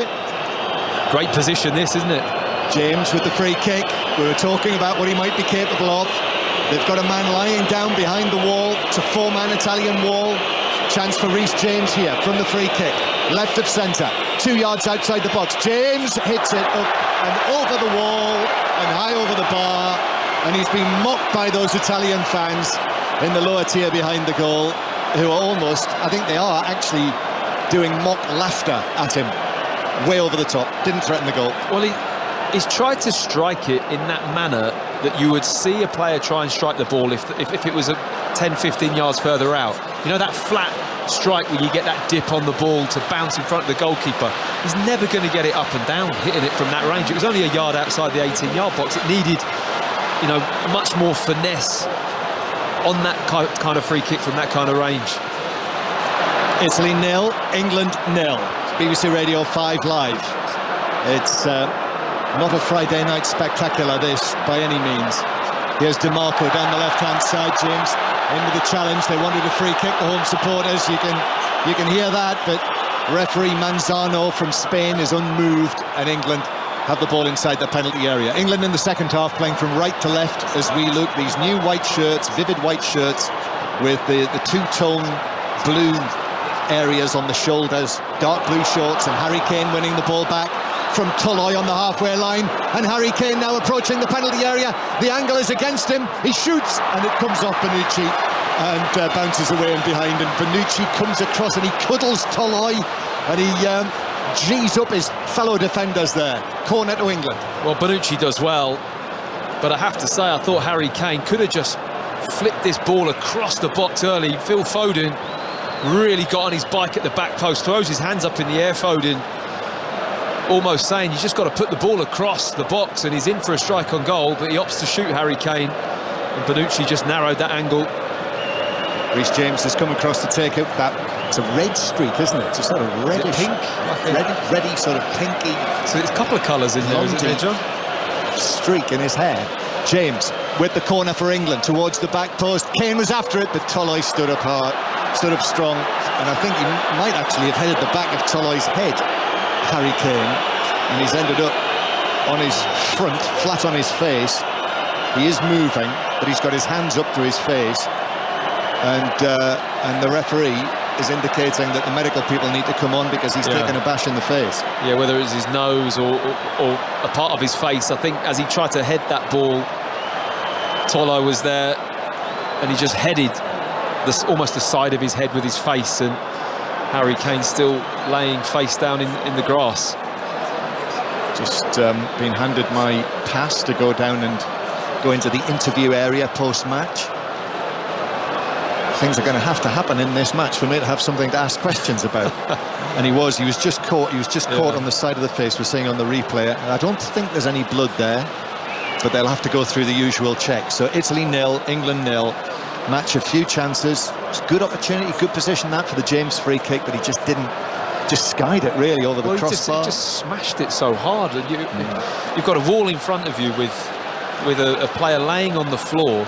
It needed to be placed somewhere, do you know what I mean? Or to get it up and down, or to hit it that hard, you've either got to hit it and the wall break and you might get a shot on target, but it's always going to go over the bar. If you don't hear the interviews tonight and you can't wait till 5 Live Sport tomorrow, then they'll be on the 5 Live Football Daily podcast in the morning from BBC Sounds, which you can download for free. 5 Live Sport, the live radio tomorrow. 5 Live Sport's main event is the grand final from 6 o'clock, St Helens against Leeds. But we also have commentary on Arsenal, Tottenham in the Women's Super League from 1:30, and another Premiership commentary, Northampton against Leicester from 3 o'clock. Germany 0, Hungary 1 was the latest score that we heard, and on Sports Extra right now, Bath Wasps, and the latest is Bath 7, Wasps 31, while in the United Rugby Championship, Glasgow 28, Cardiff 17, and Leinster 35, Benetton 10. No action being missed because Kane is still being looked at. He got a bang to the mouth. He's got a bit of a bloodied mouth, Harry Kane. I think that was the part of his face that struck the side of Toloi's head. Tammy Abraham's warming up down here, Matt, but I think Harry Kane is going to come back onto the field, the captain. He'd be okay. He's just kind of wiped himself down and got on with it, but you're right, the physio had to check everything. Steve Holland, Gareth Southgate's assistant, in his tracksuit, he's just come out of the technical area as well, just to check and see that Kane is okay. He's reached the halfway line and he will be able to come back on. England currently playing with just the 10 men with Kane off the field. Italy 0-0. Italy with Toloi. Toloi gives it back to Jorginho, and the Chelsea man just shuffles forward and then checks back and plays it back to Toloi behind him. England have got everyone back behind the ball with Kane off the field, and the fourth official, I think, is not letting Kane back on as Italy play the ball over the top, but an easy catch for Pope, who comes out of his 6-yard box. And I think the fourth official is saying that there's still blood on his face, therefore he can't come back onto the field. Well, he's just been handed loads of different pieces of tissue, basically, just to keep wiping the blood away. I think he's got a cut inside his mouth, and obviously it's continuously bleeding. So he's still not on the field. England are still playing with 10 men, but Bellingham now, that's strong from him, shrugs off Jorginho. Bellingham takes it towards the edge of the box, gives it to Foden. Foden, though, has 3 Italians around him, gives it back to James, square from him to Rice, but Rice's pass is behind Saka, the England left wing back tonight, the Arsenal man. And now Harry Maguire back to Walker, and still Kane is not allowed to come back onto the field. Foden back to Rice. England with it on the far side. Still, Kane is being handed tissues. He's got tissues in both hands. The fourth official is saying he still can't come back onto the field. Well, I mean, there's going to come a point where they're going to say, well, can he come back into play? I mean, he's been stood there now for quite some time. Nick Pope has hit the ball straight out of play on the halfway line, and the referee's raced across now just to give Kane the nod. Well, that was a bit... didn't make sense, because the referee came over, had one look and went, what you do? Come on. Yeah. And he was already 4 or 5 yards on. Yeah. Italy 0, England 0. Oh, that's a nice touch from Scamacca.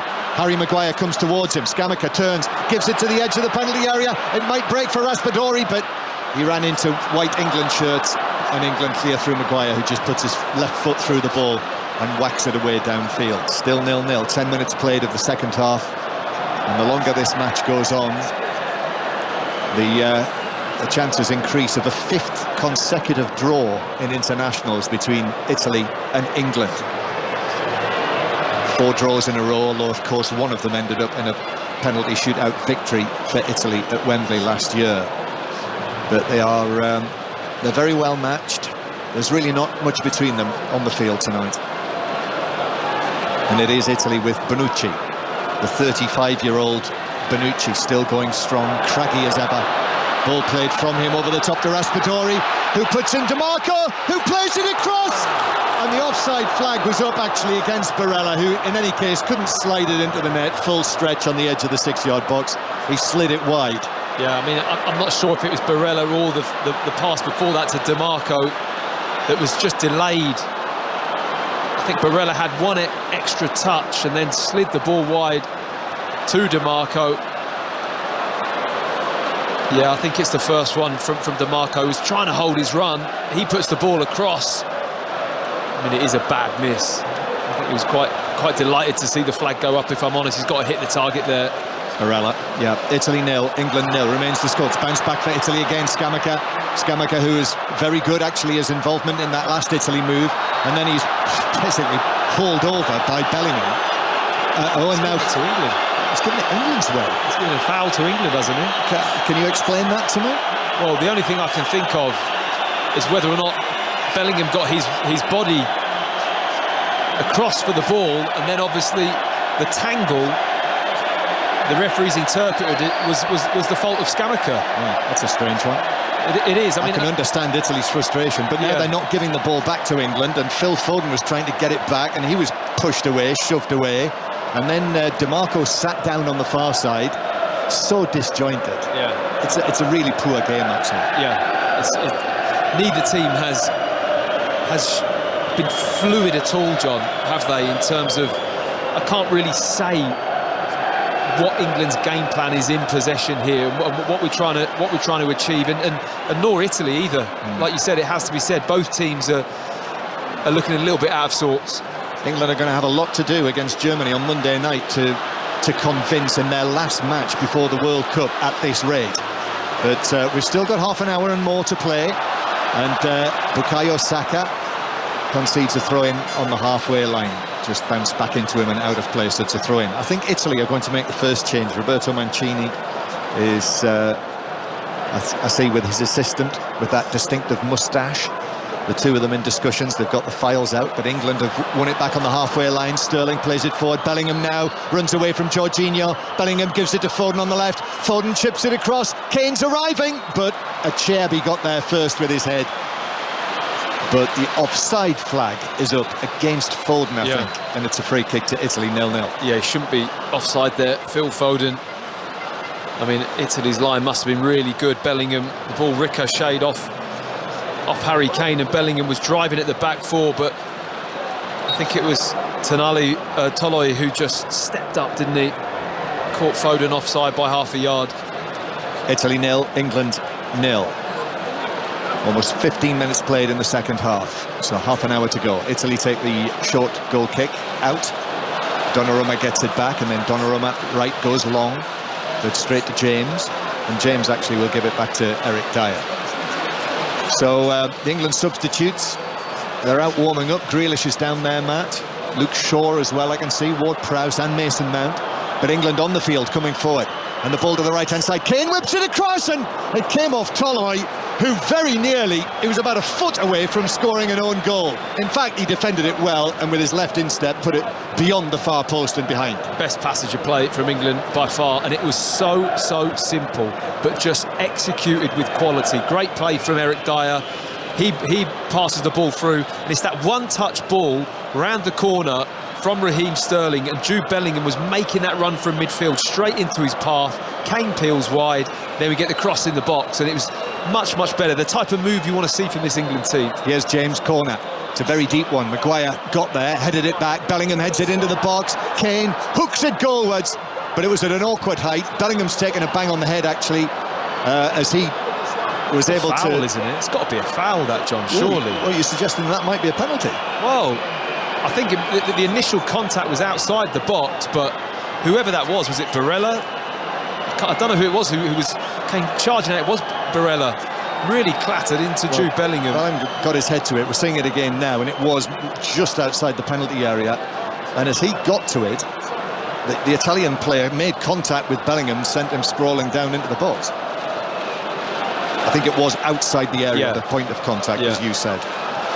So now we've got a stoppage for to do the appropriate checks on Jude Bellingham. So Italy 0, England 0. So who's going to be called forward for England then? We've got half an hour left. Obviously, multiple substitutions can be made. The 5 changes. I mentioned Grealish, Mount. I would be very surprised if we don't see them coming onto the pitch. What do you think? Yeah, I think you can either possibly look at Tammy Abraham, whether he's going to get on and get some minutes, and and take Harry Kane off, possibly. I mean, I'm really not sure, John. It's one of those where it's a difficult one to gauge what a manager would be thinking and who he needs to change. All I know is that the move building up to that situation that forced that corner was exactly the type of play that you want to see from England. It was slick, it was one touch, the timing of the movement and the running was good. It was Bellingham driving through from midfield, everything that you picture when you look down at that team sheet and you look at the formation and see how the players can move and play off each other. Italy are actually going to make the changes first. I see Tommaso Pobega of Milan, AC Milan, is going to come on to win his second cap into the midfield. So he's the number 6. And also down there, I think that's Wilfried Gnonto of Leeds United, the new Leeds United man, who's not yet played for Leeds actually after his move right at the end of the transfer window. So that's it for Scamacca, who actually showed some nice touches in the second half. But again, you know, that's now 8 appearances for him, still waiting for his first goal for Italy, the West Ham man. So Gnonto is on for him. And it is Barella who is being replaced by Tommaso Pobega. So a double change from Roberto Mancini. I think the England changes won't be far away, Matt. No, I wouldn't have thought so. But I agree with you. I thought Scamacca had a decent game. Thought he played well, showed better touch than what I thought he had. A couple of times he brought the ball down, showed good soft touch with his feet. So 2 changes for Italy. Italy 0, England 0. 5 Live from the BBC. Dyer gets up and heads away, a long ball on the edge of the penalty area. Italy headed forward. Here's Gnonto with his first touch. The little forward, number 11 on his back. And Toloi. And it's threaded forward by Jorginho. Now on the right-hand side with Cristante. Harry Maguire just leans into the challenge and down goes Di Lorenzo. That's a free kick. Free kick to Italy in a good position, right corner of the penalty area. It's clumsy from Harry Maguire. I don't know why he tries to creep around the side of Di Lorenzo. The danger is along the other side of Di Lorenzo. That straight pass down the line where it's going to get slipped in there. His positioning's poor, Harry Maguire. He tries to anticipate and step in front and has to shove him to the floor. And this is a dangerous situation, just wide of the 18-yard box. So a free kick to Italy.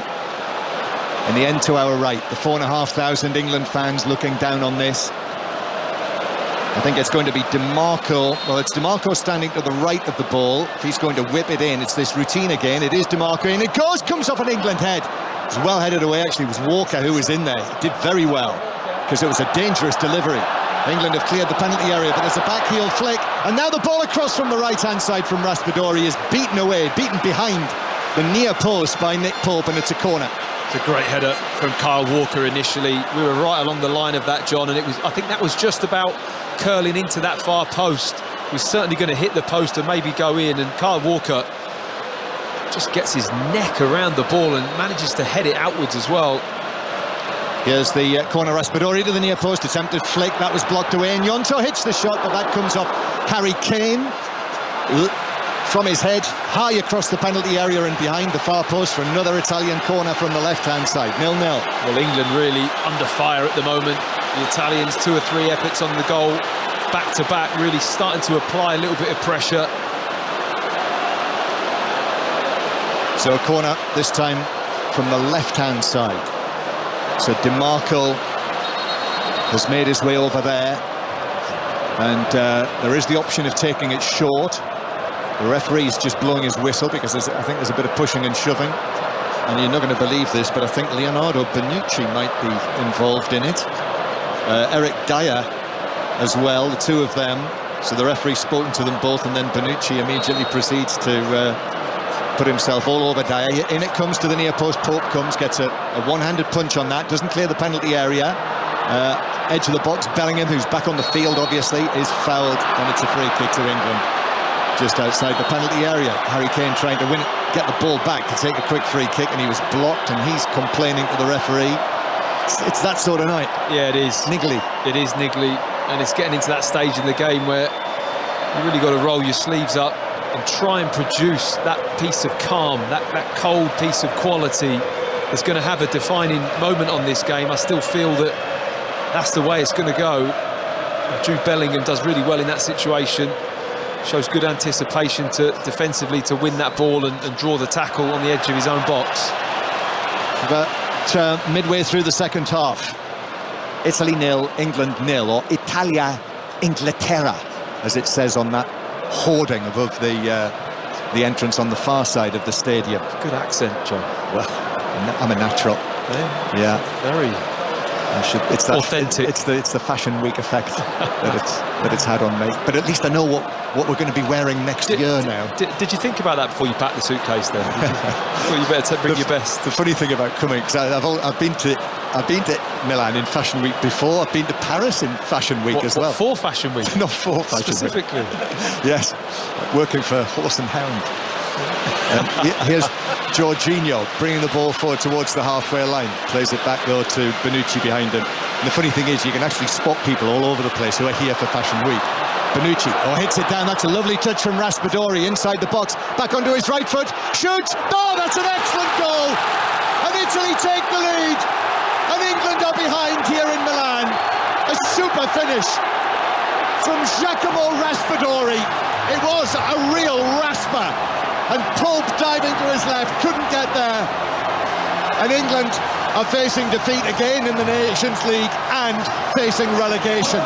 Italy 1, England 0. Well, that right there was that piece of cold quality I was talking about just a few minutes ago. It was going to be something like that was going to define this game and steal it for either side. And Raspadori, well, he's turned up with a piece of real quality, not just the finish, the initial touch from the long ball from Bonucci was absolutely majestic, the way he's just brought it down over his shoulder. But there's one thing here with Kyle Walker. The moment he's got Raspadori facing out wide to the left-hand side, he cannot allow him back on his right foot.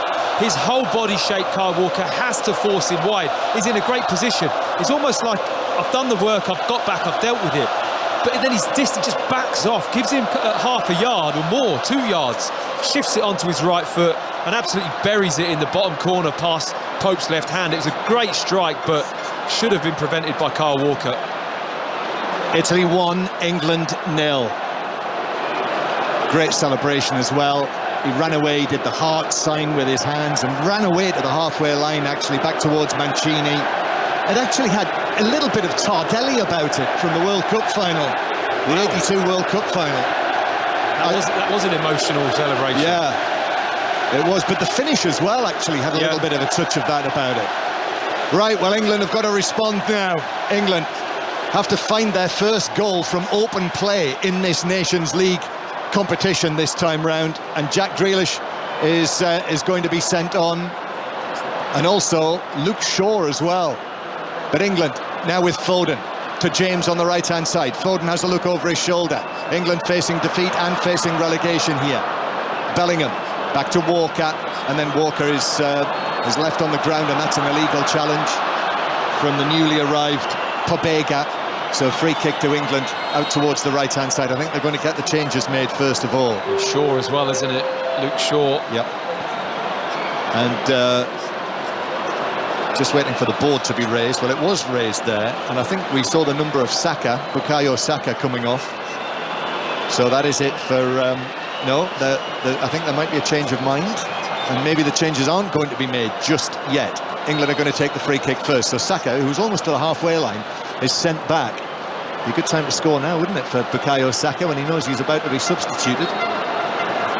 So England 1-0 down. James to take this free kick. James curls it in. Dyer was underneath that with the header, but sends it high over the top. He was being challenged by a Cherby who got in his way. It's a goal kick. It's just so far out. You're not going to score with a header from the edge of the penalty box, are you, when the ball's that narrow? The cross from Reece James was just too far out. No one's going to be able to get any kind of power or direction on that. Yeah, so Bukayo Saka is off, and Jack Grealish is on for his 24th cap, and Luke Shaw is also coming onto the field. So Shaw, presumably, you would think, is going to take over as the left wing back, but it's Kyle Walker who's been taken off. So Saka and Walker are off, and Shaw comes on. Reece James to right side centre back where Walker was, and or back four now, possibly. Let's just see how it. No, I think you're right, John. Yeah, I think as they've now got in position, look, it's a back four with Eric Dyer and Harry Maguire centre backs, Reece James at right back, Luke Shaw at left back, and a midfield of Rice, Grealish and Bellingham. So Rice sitting as the one in front, and Bellingham and Grealish a little bit higher up. So we've now got the two England men who can't get into the Manchester United Premier League starting lineup at the moment on the field for England. Yeah, Maguire and Shaw playing next to one another. Italy leading 1-0. That fine finish from Raspadori in the 69th minute, 68th minute, I see it has been timed as. And Bukayo Saka, so the left wing back. How did you think that worked tonight for Saka? Not particularly good. No. Has to be said, there was not a lot of input into the game in terms of affecting the play. It just didn't work out, did it at all? There was no real threat from that side of the pitch. Just trying to work out how this is operating for England now with Sterling and Grealish and Kane on the field. So Grealish has pulled out to a left-sided position here. Yeah. Donnarumma is being put under pressure by Kane, but that was lovely. Dragged the ball back and beat Harry Kane, sent him the wrong way and cleared it away. That was composure for you, wasn't it? Yeah, I think Rice and Bellingham have now gone to a 2. So it's a 4-2-3-1 with Jack Grealish out on the left-hand side, and Raheem Sterling just looks to be playing off of Harry Kane.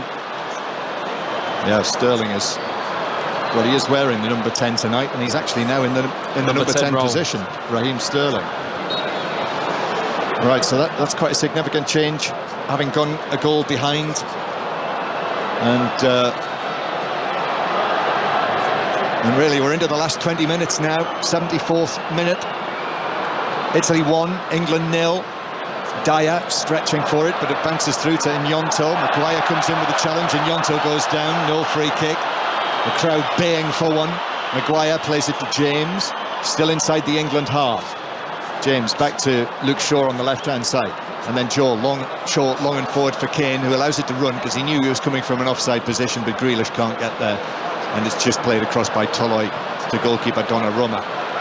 It is, by the way, still Germany 0, Hungary 1. So Hungary would go to 10 points in the group. Italy would go second in the table with 8 points. And England would be relegated with the scores as they are now. But Hungary have got a very good chance if it stays like that. Unbelievable, isn't it? Amazing. And this would be Germany's first defeat under Hansi Flick. England-Germany on Monday night. I'm just picturing Zolt Nodge score the winner in the final, John. Well remembered. Here's Maguire. Plays the ball back to Pope. Nick Pope has been unconvincing with his footwork tonight. I think that's another thing that we've taken from this evening. And Pope now playing it out across the back line, and actually Shaw can't keep that in. And just as I mentioned that, poor piece of footwork, a poor delivery and clearance from Nick Pope out for a throw. It is, but I'm not seeing that many white shirts really moving into space to want to receive that ball. So in that case, you're better off just putting your foot through it. This Italian attack breaks down on the edge of the box. Came to nothing. 15 minutes to go. And England now in a position where it feels like it's a desperate bid to salvage something from this match. I mean, they're not going to get the performance tonight. The hope was from England supporters that they would see something to encourage them 8 weeks away from the World Cup, but that's not happened. And it's been an Italy side, it's been a stodgy sort of game. It's not been the kind of match where you would expect to see a sparkling performance, but that certainly has not materialised for England. Kane, that's good. Nice touch to Foden. Foden's away, Bonucci's out of position now. Foden to his Manchester City teammate Grealish. Grealish with a touch, but Italy are back in position. Shaw joins in now on the left. Low ball right across the penalty area. Cleared away by Italy. Comes out to Rice. Rice square to Bellingham. Bellingham just outside the D. Stabs it to Kane. Kane drives it from the angle. Comes back to him. Shoots again. And that's a double save from Donnarumma. Both efforts more or less at him, but hit well by Kane. Kane plays it in again from the right-hand side. Jorginho stretches to block that, and Italy are able to take it away and run it away with Di Marco. But there we are, England finally creating something. And now Foden again. Foden stabbing it back.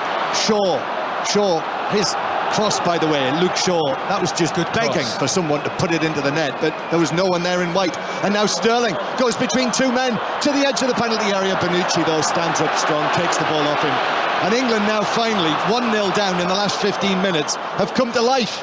All of a sudden, England just look far, far better. The lovely passage of play, nice movement, running off the ball, 1 and 2 touch again, very similar to that one that was earlier. And I mean, how big is Donnarumma in goal? You can just smash the ball at the goal. It's just so huge. He just fills the whole net, doesn't he? As Harry Kane really put his foot through that strike. England pinning Italy back now. Bellingham to left-hand side of the corner of the box. Shaw back to Rice again. Rice is going to have a go. No, he beats Ignonto and then turns it back to Maguire behind him.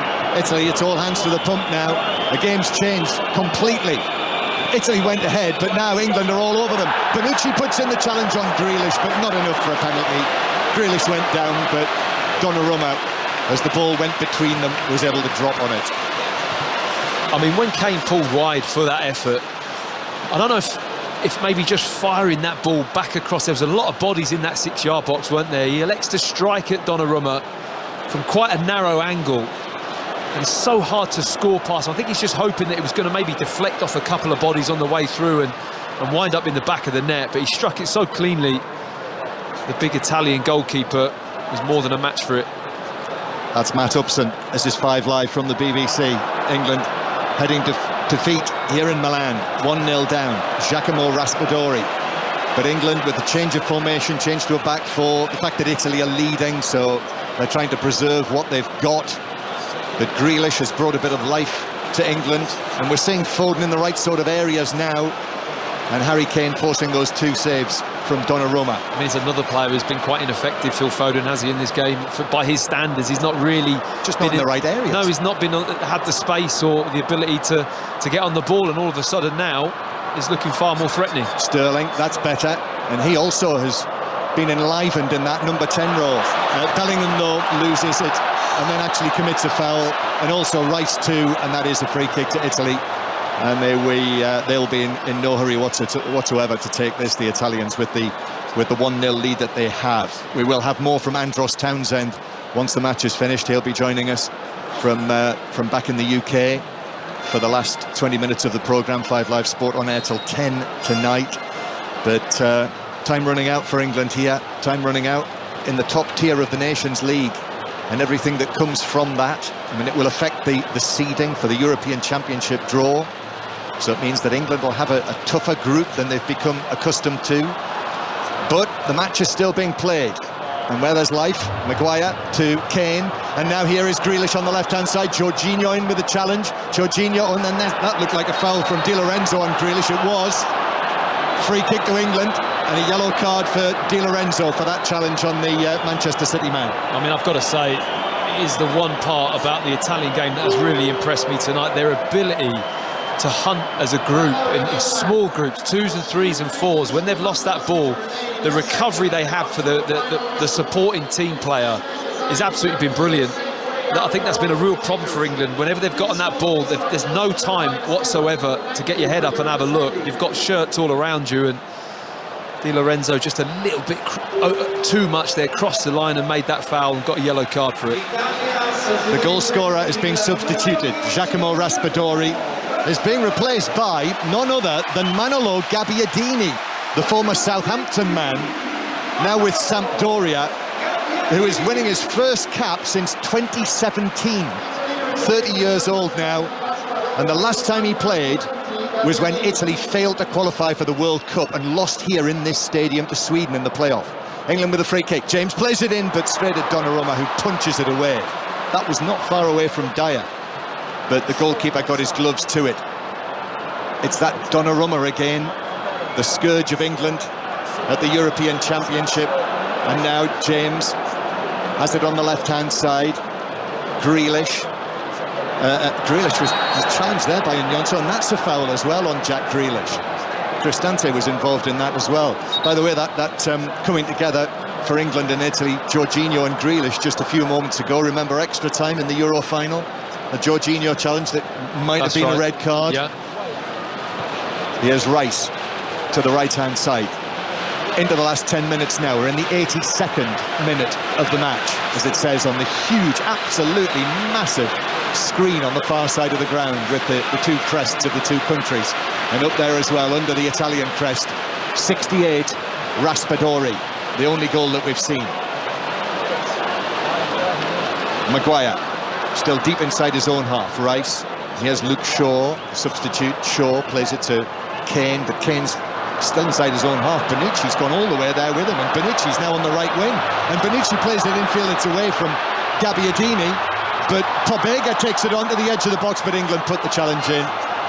It's actually Eric Dyer, and James is now taking the ball away to the halfway line. Sterling is there, Sterling, tightly watched by Acerbi.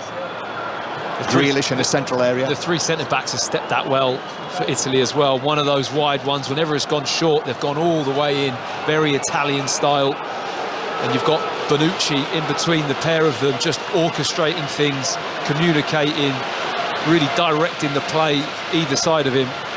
Well, Italy under Mancini have kept just the one clean sheet in their last 7 matches. But Mancini's made the change of system tonight, gone to 3 at the back to match up England.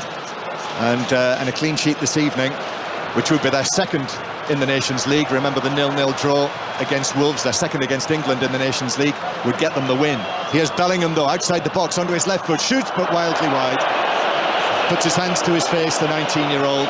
Toloi was with him and forced him to shoot wide. It's a tough effort, leaning on his left foot, always falling to the side, just probably, you know, almost that desperation to want to get a shot off on goal. I mean, that for me, John, is one of the most concerning things for England at the moment, is the lack of goal opportunity in this game and in previous matches. It's now starting to really become an issue. Yes, you know, 2-3 games in a row you kind of go, okay, but we're now talking, what, 5-6 matches where the goals haven't really, or the chances aren't really being created. Yeah.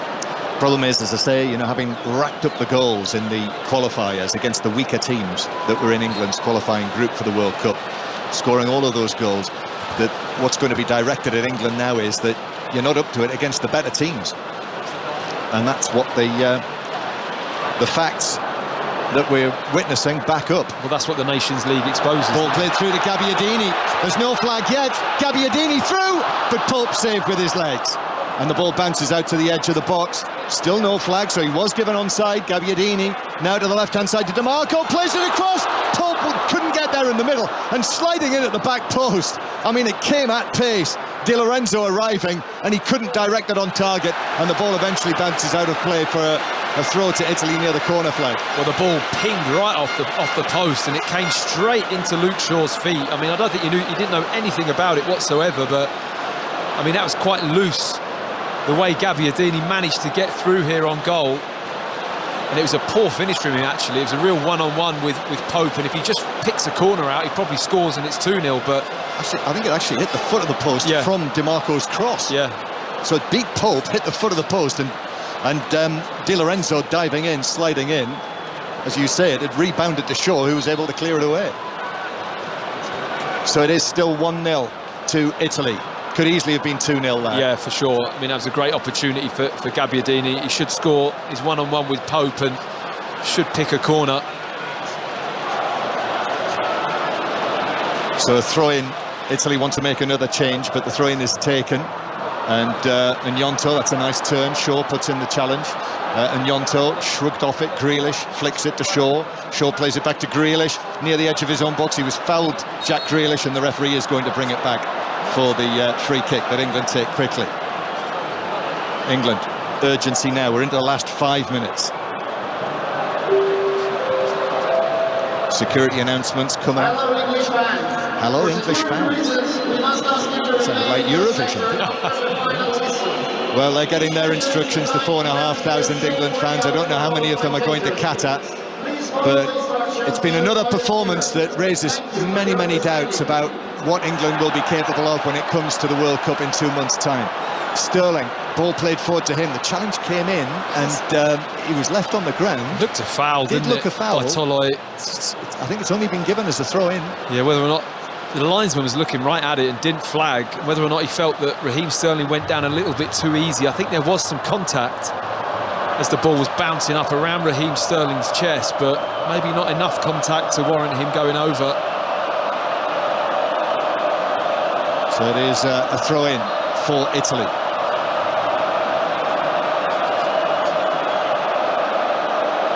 Which is hurled up the line by Acerbi. Maguire nods it forward. Maguire is able to find Bellingham, but Bellingham on the stretch. Maguire has to come in to the rescue. Paper planes are now being thrown from the top tiers of the stand. That's why you can hear the cheers from the supporters who are cheering when the paper planes reach the playing surface. It's been a poor match.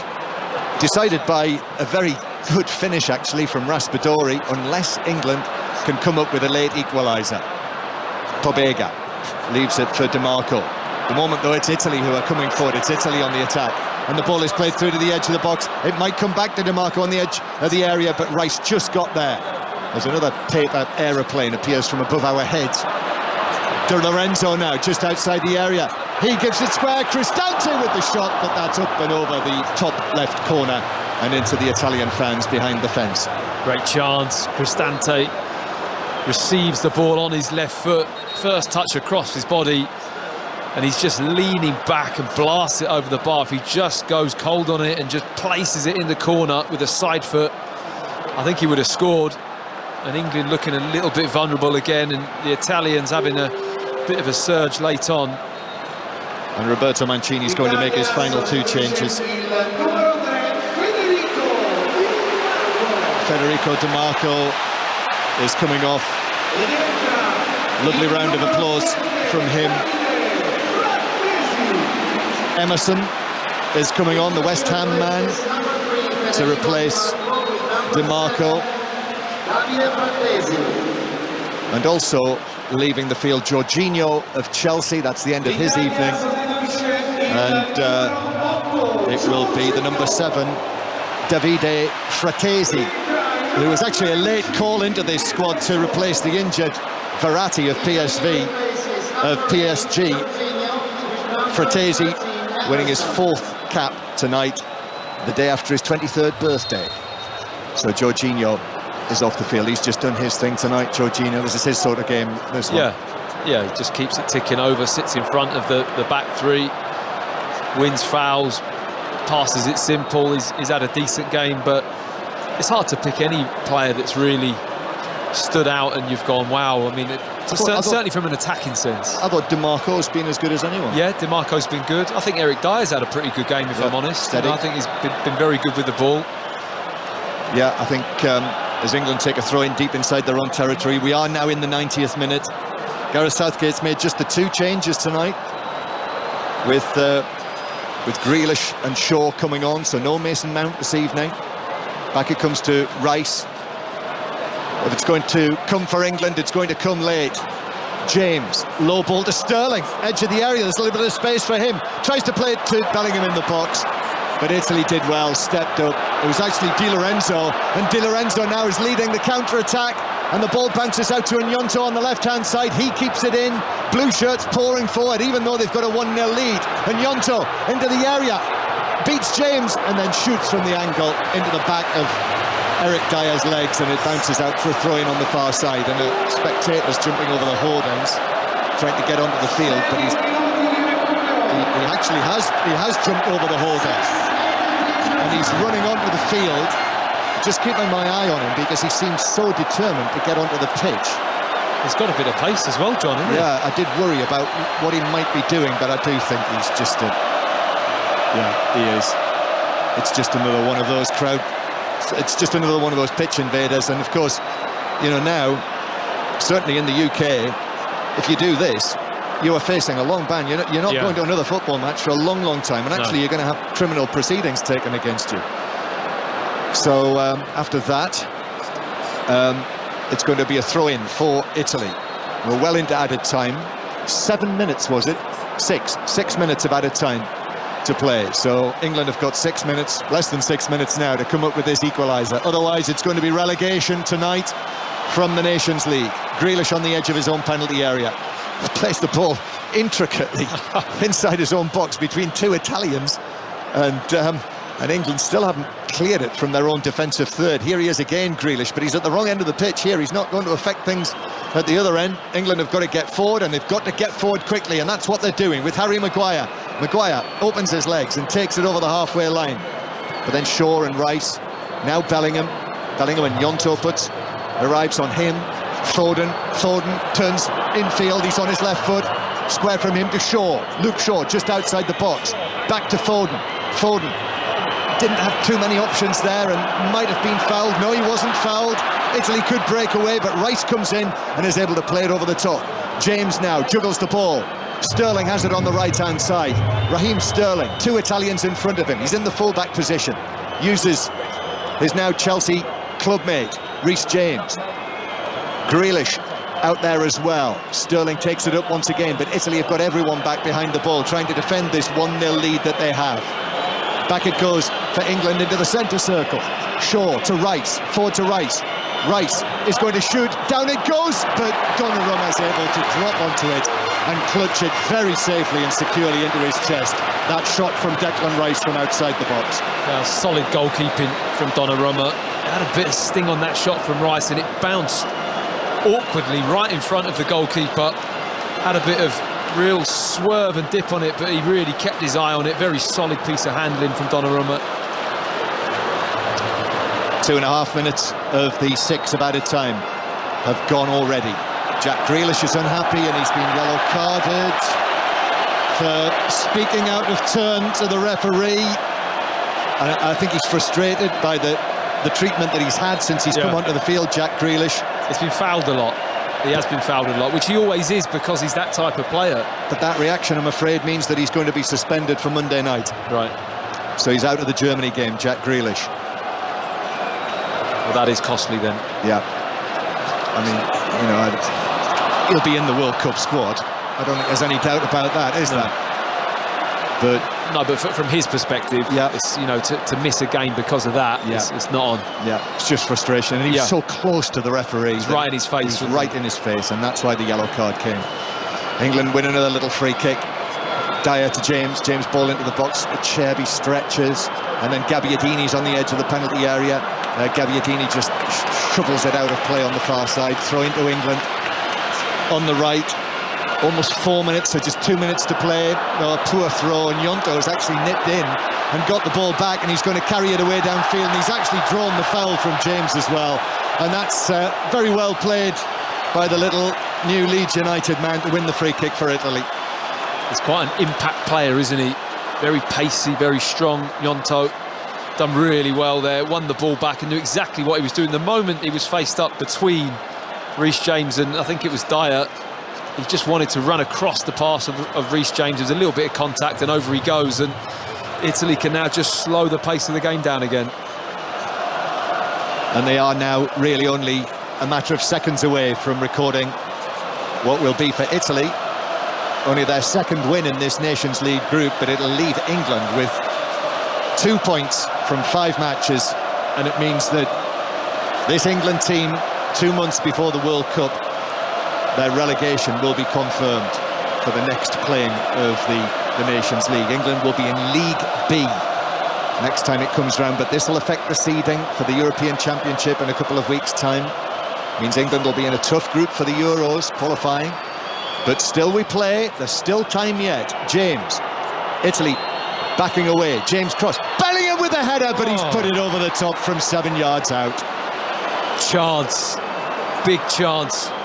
Jude Bellingham gets up well. The only thing is he's not coming onto this ball. He's kind of jumping and heading from a standing position. It's always harder to guide the ball where you want it. When you've got that momentum coming onto it, you can really power the ball into the net, and he just tries to head this one. He gets higher, he gets really good contact on the ball, but just can't get over it. It goes probably about a foot over the crossbar.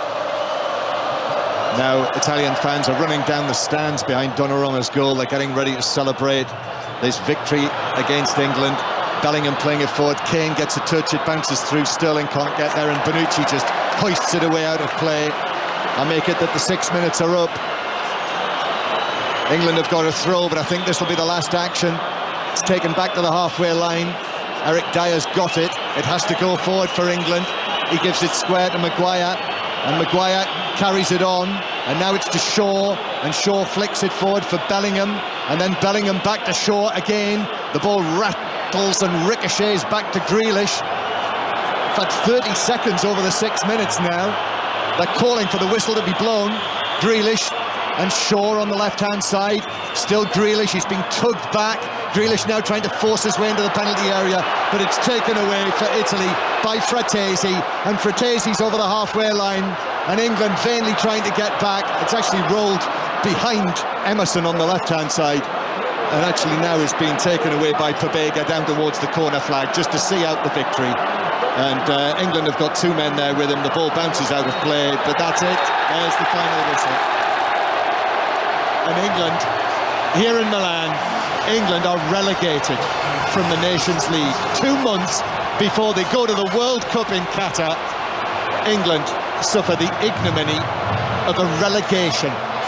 They've been beaten by 1-0, a fine goal from Raspadori in the second half, but it's not happened again for England tonight, and this Nations League campaign has proved to be really, really disappointing for Gareth Southgate, who shakes hands with Roberto Mancini down there on the pitch.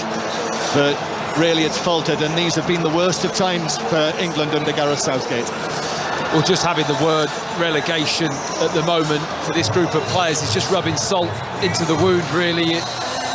It's more for me about the performance or the lack of performance, it has to be said, in terms of, as a team, being able to be creative, be cohesive, have that kind of gel with the movement and the passing, and it be smoother. It's just not particularly smooth at the moment from England, and we're really struggling to create good goal-scoring opportunities. You know, you can always take some positives from the game. I thought there was a couple of performances. I thought Eric Dyer now looks to be more of, you know, one of our stronger centre-backs for selection at the moment. I thought he had a pretty steady game and looks to be more willing and comfortable to try and get on the ball and break lines with a pass and try and create something from that position. But it's just a pretty negative night for England. Yeah, it is. Harry Kane just leaving the field. The reaction of the England players on the final whistle, many of them dropped to the ground. I think that was a reflection of the fact that they know, A, they're beaten, but B, they weren't able to come up with the performance that they wanted to by any means here tonight. Italy have won it 1-0 here in Milan, and England will be relegated from the Nations League.